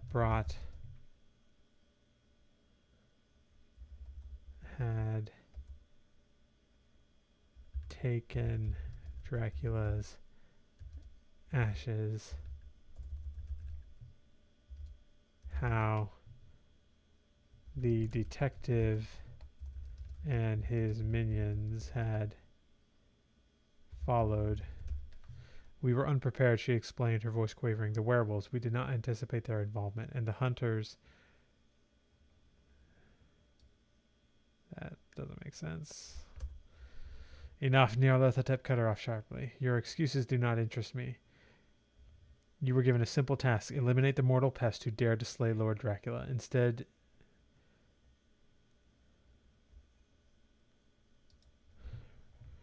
revive your master and eliminate the mortal pest.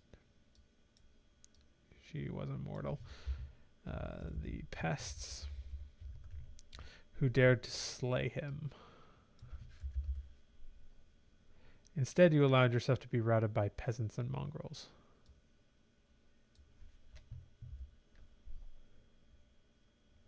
Cosmina's pale cheeks flushed with shame. There were too many of them, my lord. I could not have been expected to. Nyarlathotep hissed a guttural inhuman sound that turned her blood to ice. You disappoint me, little vampire. You should have fought to the bitter end. Better to perish in service than live with the dishonor of defeat. Despite her fear, Cosmina lifted her head to meet Nyarlathotep's baleful gaze. What she saw frightened her more than what she saw in the black nothingness of his eyes frightened her more than her own death. If I had stayed, well, frightened her. That doesn't quite fit with that line of dialogue. Frightened her more than Dracula had ever done. We'll say, if I had stayed, I would have died. All of us would have perished, and then what use would we be to you now?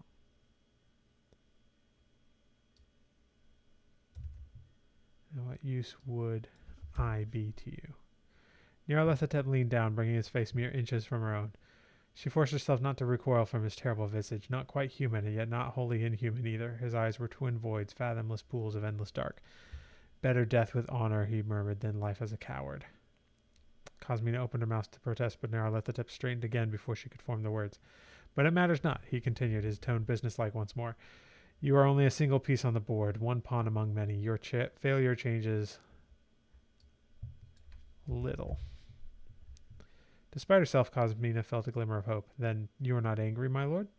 Nyarlathotep turned away, hands clasped behind his back, as he gazed out one of the towering windows into the gloomy, perpetual twilight that shrouded his domain.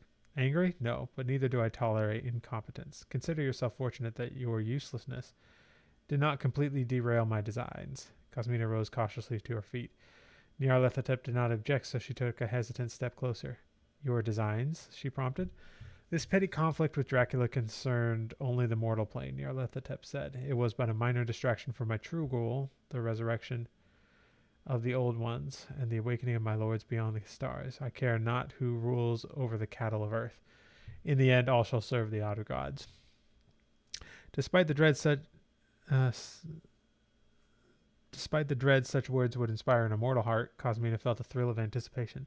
An age of darkness when our kind could feed freely under the reign of the Ancient Ones. It was a promise Dracula had made to her so long ago. To see it brought to fruition under Nyarlathotep's rule was a delightful prospect. I understand, my lord, she breathed. Thank you for allowing me the chance to continue serving you. I swear I shall not fail you again. Nyarlathotep glanced back at her, cold amusement flickering in his fathomless eyes. Serve me? No, I'm afraid your usefulness is at an end. Cosmina staggered back as though he had struck her. What? No, please, my lord, give me another chance. I will do anything. Enough, Nyarlathotep's soft but terrible voice sliced through her pleas. I indulged your little charade because you amused me, but make no mistake, vampire, you are no warrior. You never were. You possess neither the courage of your convictions nor the strength to defend them. You are but a shadow of the ruthless hunter you should be. He gestured dismissively.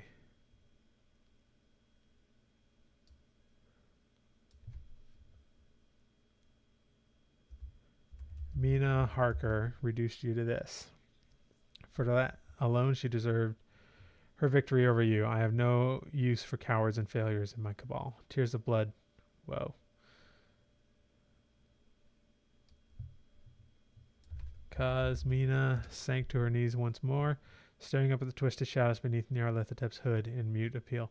Inside, she trembled with rage and humiliation. How dare he dismiss her so callously, after all she had sacrificed for Dracula's cause, after all the years she had devoted to the dream of a vampire kingdom.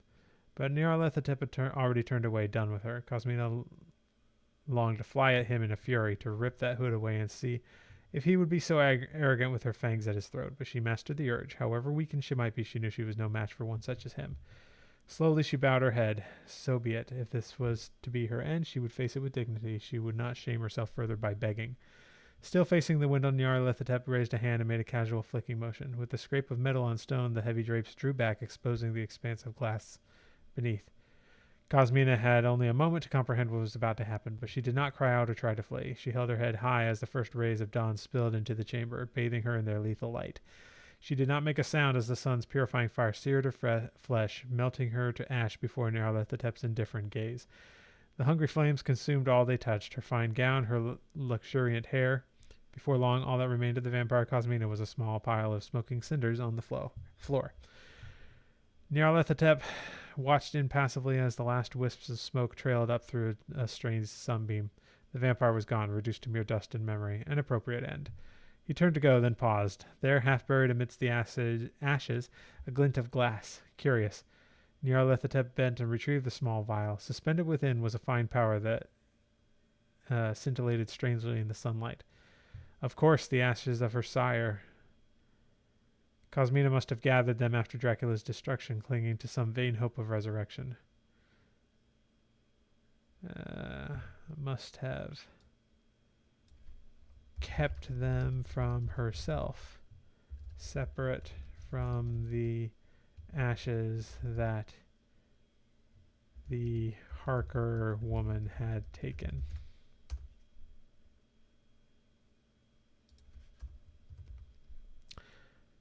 Nyarlathotep permitted himself a cold smile beneath his hood. Perhaps the vampire's sentimentality would prove useful after all.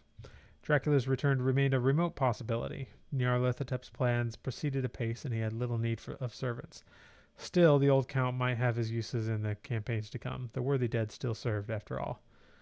Nyarlathotep slipped the vial into his robes. Yes, he would keep it close for now. One never knew when an extra pawn might prove advantageous on the board. For now, his business here was concluded. With a swirl of darkness, Nyarlathotep passed from the chamber, leaving behind only fading wisps of smoke and the memory of the vampire bride who had outlived her usefulness. Woo! I love that. If only I could get Claude to write everything that well. Like, that was so good. Great. Hey, guess what, guys? We just finished the first draft of this book. 53, almost 54,000 words. A little short. I was kind of hoping it would be closer to 60 or 70,000. But that's okay. As I go through my next edit, I might just decide that there are opportunities for improvement. But this is pretty good. All right. I'm going to take a few questions. If you have them, go ahead and leave them in the comments. It is after 9, so I'm not going to stick around too long. But if you have anything that you want to ask, go ahead and let me know. Because this has been a really fun exercise. Yeah.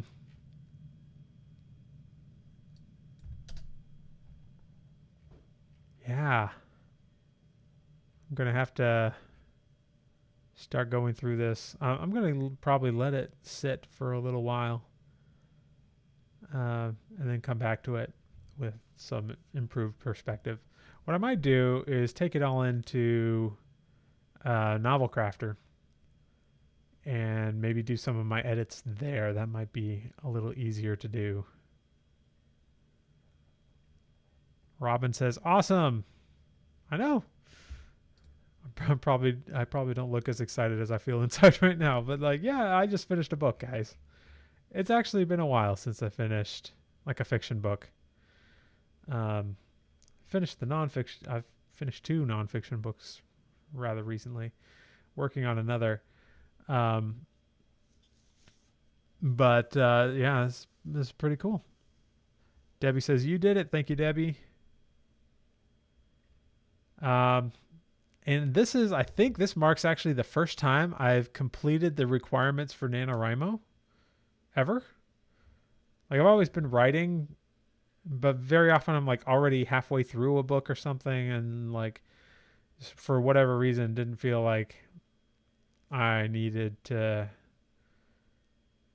participate properly in NaNoWriMo. But this year I thought, well, I've got this YouTube channel. This is a great opportunity to show what can be done with AI over the course of a month. And I think, those of you that have stuck around most of the time, you'll see that like it still took a lot of time. I don't think AI really erases the amount of time that it takes. But it does help in other ways. So I don't know, maybe one of these days I'll live stream a full book, writing a full book like the traditional way. Let's see if that's any faster. I don't think it would be faster unless I was dictating it The dictation does tend to be pretty fast for me. But yeah, pretty cool stuff. Robin says, I just want to thank you for all your help. Of course. I'm glad you guys were here. Thank you, Robin, for being here pretty much every night. I've seen you in the chat. Debbie says, better to let the draft rest than pick it up later. I agree. I think once I get into a good rhythm, what I see as the ideal scenario is write one book and then write the next book, then revise the first book, and then write the next book, and then revise and then kind of just hop between them that way. So what I might end up doing is just moving on to the next book straight away. Then once I'm done with the first draft of that, then I'll come back and revise this one. And then I'll write a third book. And when I'm done with the third book, I'll go and revise the second book. Might sound a little convoluted, but that's sort of like what makes sense in my head. So we'll see if I can get something like that. Mr. Pie says, hi. Hello. Sorry, you're coming in kind of at the end here. We're going to be wrapping it up here soon. But if you do have any questions, anyone in the chat, just let me know. Debbie says it's difficult to have a life and do NaNoWriMo. You know what? I have finally understood that this month. I really underestimated how much these live streams would eat into my time for creating content for the YouTube channel. And at first I was trying to do content for the YouTube channel and content for my membership and do these live streams. And it ran me ragged for a couple of days before I decided, nope. These live streams is going to be pretty much all I have time for most of the time. So yeah, it's been crazy, but, starting tonight, starting tomorrow, I guess I'll be making more content for the just regular YouTube videos. I'm going to try and get one done every night. Although at first, they might come like every other day for a little while. AA asks, have you figured out super prompts for Claude 2.0 or 2.1? That will be one of the first things that I talk about in a video. But basically, the way you have to do it is you give it most of the super prompt, like all of the information from your super prompt, but not the instructions. And then you ask it to create a plan. And then you ask it to do a first draft. So there's a couple extra steps, but it pretty much it has worked every time that I've tried it. The output that it gives me is not necessarily great. So I'm going to pull up Novel Crafter. I'm actually thinking, I like the idea of writing a whole chapter at once, but it's actually really hard to get the results you want when you do that. I'm actually thinking that now what might be a better option is to like go one beat at a time and then revise it as it gives you the beat, which is kind of the way it works here in Novel Crafter. You give it the beat here, and then it gives you a good chunk. You revise it, then you give it the next beat, etc., etc. You can still write the beats all at once, like I did in these live streams, but then you just sort of stick them in here and revise as you go. I actually am starting to think that that is a better workflow for AI writing. Largely because it will look at what you have written and edited before, and it will continue on in a similar style because it's just, like continuing where you left off, and it's not going to write something radically different from what you just wrote. So, Mr. Pie says, you have helped me with lots. Thanks, brother. You're welcome. I am so glad that this has been helpful to you. It's been helpful for me to actually get this done. I will say, so I have to wrap things up here pretty soon, but the next project, I guess, that you'll probably see me doing live, but not every night live, what I want to do is write a book, probably with ChatGPT, especially using all of the new GPTs and stuff that they've done, which I haven't talked a lot about yet. I want to do it entirely with prompts and no editing, which means it's going to suck, right? But the reason I want to do that is to kind of demonstrate that show that and then show this book in contrast to each other so people can get a sense of like, oh, this is what an entirely AI generated book looks like with like my prompts and that game being at my absolute best, like do my absolute best with my prompts to get it exactly how I like it. And people will read it and be like, well, this still sucks because it does. AI can only get you 50% of the way there. You got to take it the other 50%. So this book, this one that I just finished, will eventually be available on Amazon. Probably not for a little while because I'm gonna let it rest before I do my second edit, and I might hire a line editor to go through it because some of the AI isms I'm not really sure if I will be able to catch them all myself. Plus, there's other things I want to do to kind of prepare a launch. I want to create a public domain version of Dracula, the original. Have my own little like public domain version of that I can sort of, I don't know, bundle. Maybe not bundle, but have available as if someone wants to look at it.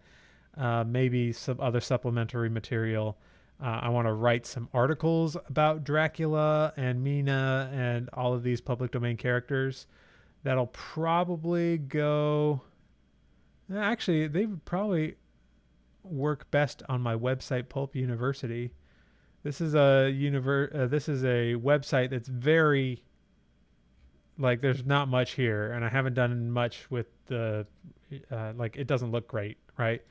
But I do have a couple of articles here. I've done some Lovecraft articles, like Yog-Sothoth. All right, so this is just like some articles about stuff that this is just like a little hobby website. This website makes me very little, but I'll probably create some articles and document that process so you can see what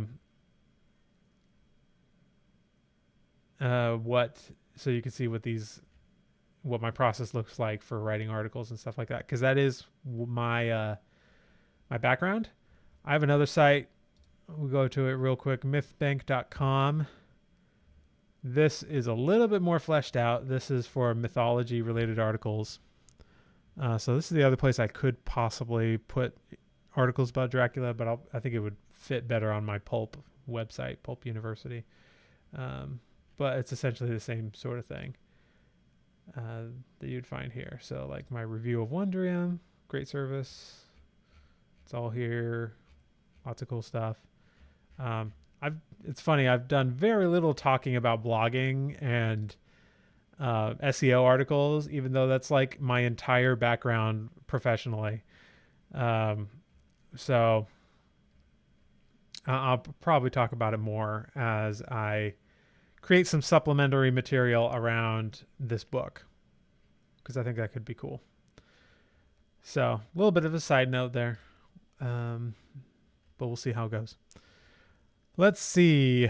Debbie says, I signed up for the Novel Crafter beta earlier, already received notification that I'll be let in tomorrow. Great. It's kind of fun. I've enjoyed working with it. And, you know, I just put out a video this morning about it. And I'm really encouraged by where it might be going. Space Motion is the name of the developer in my Discord. That's what she goes by. She, I guess, has a ton of app development experience because she was able to develop this thing single-handedly. And it's pretty impressive what she's done here. So definitely encourage it if you haven't looked at it yet. It's been one of the more promising tools that I've seen come my way. Evolution DL says, people who don't know a lot about AI still think that ChatGPT can craft a masterpiece by just telling it to create it, but no, it actually requires a lot of editing. Yep. And that's kind of what I want to get across to people.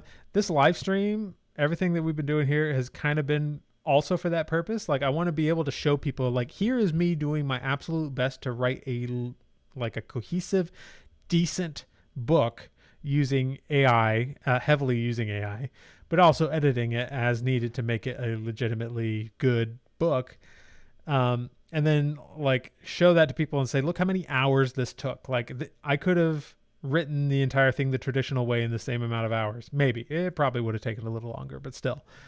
Um, so yeah. And then if I can do the same thing, but instead just be like, um, here's me writing a book with nothing but prompts.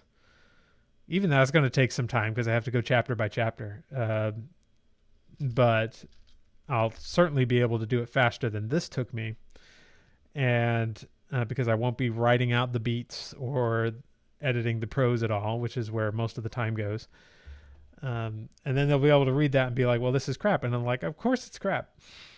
Like, but it'll be a novelty, right? And that's something I will probably give away for free on my website or something like that. Whereas this book I do intend to sell. All right.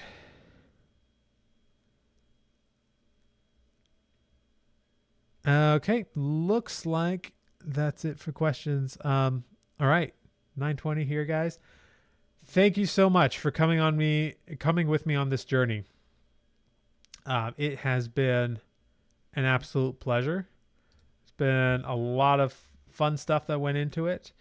And I think we've got a decent book here. Certainly, I need to make a few more improvements, but I'll do that in the second edit. I'll probably run it by an editor too. But yeah, I'm really excited to see where this goes and to write the next books in the series. If you missed it, one of my more recent main videos was all about my business plan for fiction going forward. This book takes a place in that plan. And I also talk about some other books that I want to write that are like the beginning books in a certain era. For each, like I've got like 5 or 6 different eras in my universe.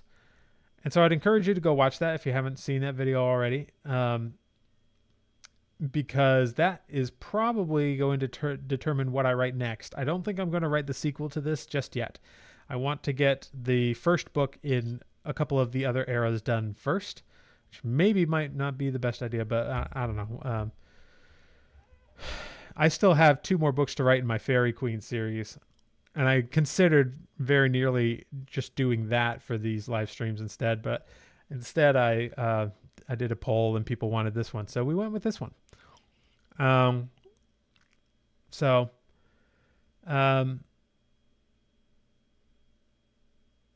yeah, I think that should be good. Ritpop has one question here. Do you think it's possible to use AI to translate a book? Yes, it is.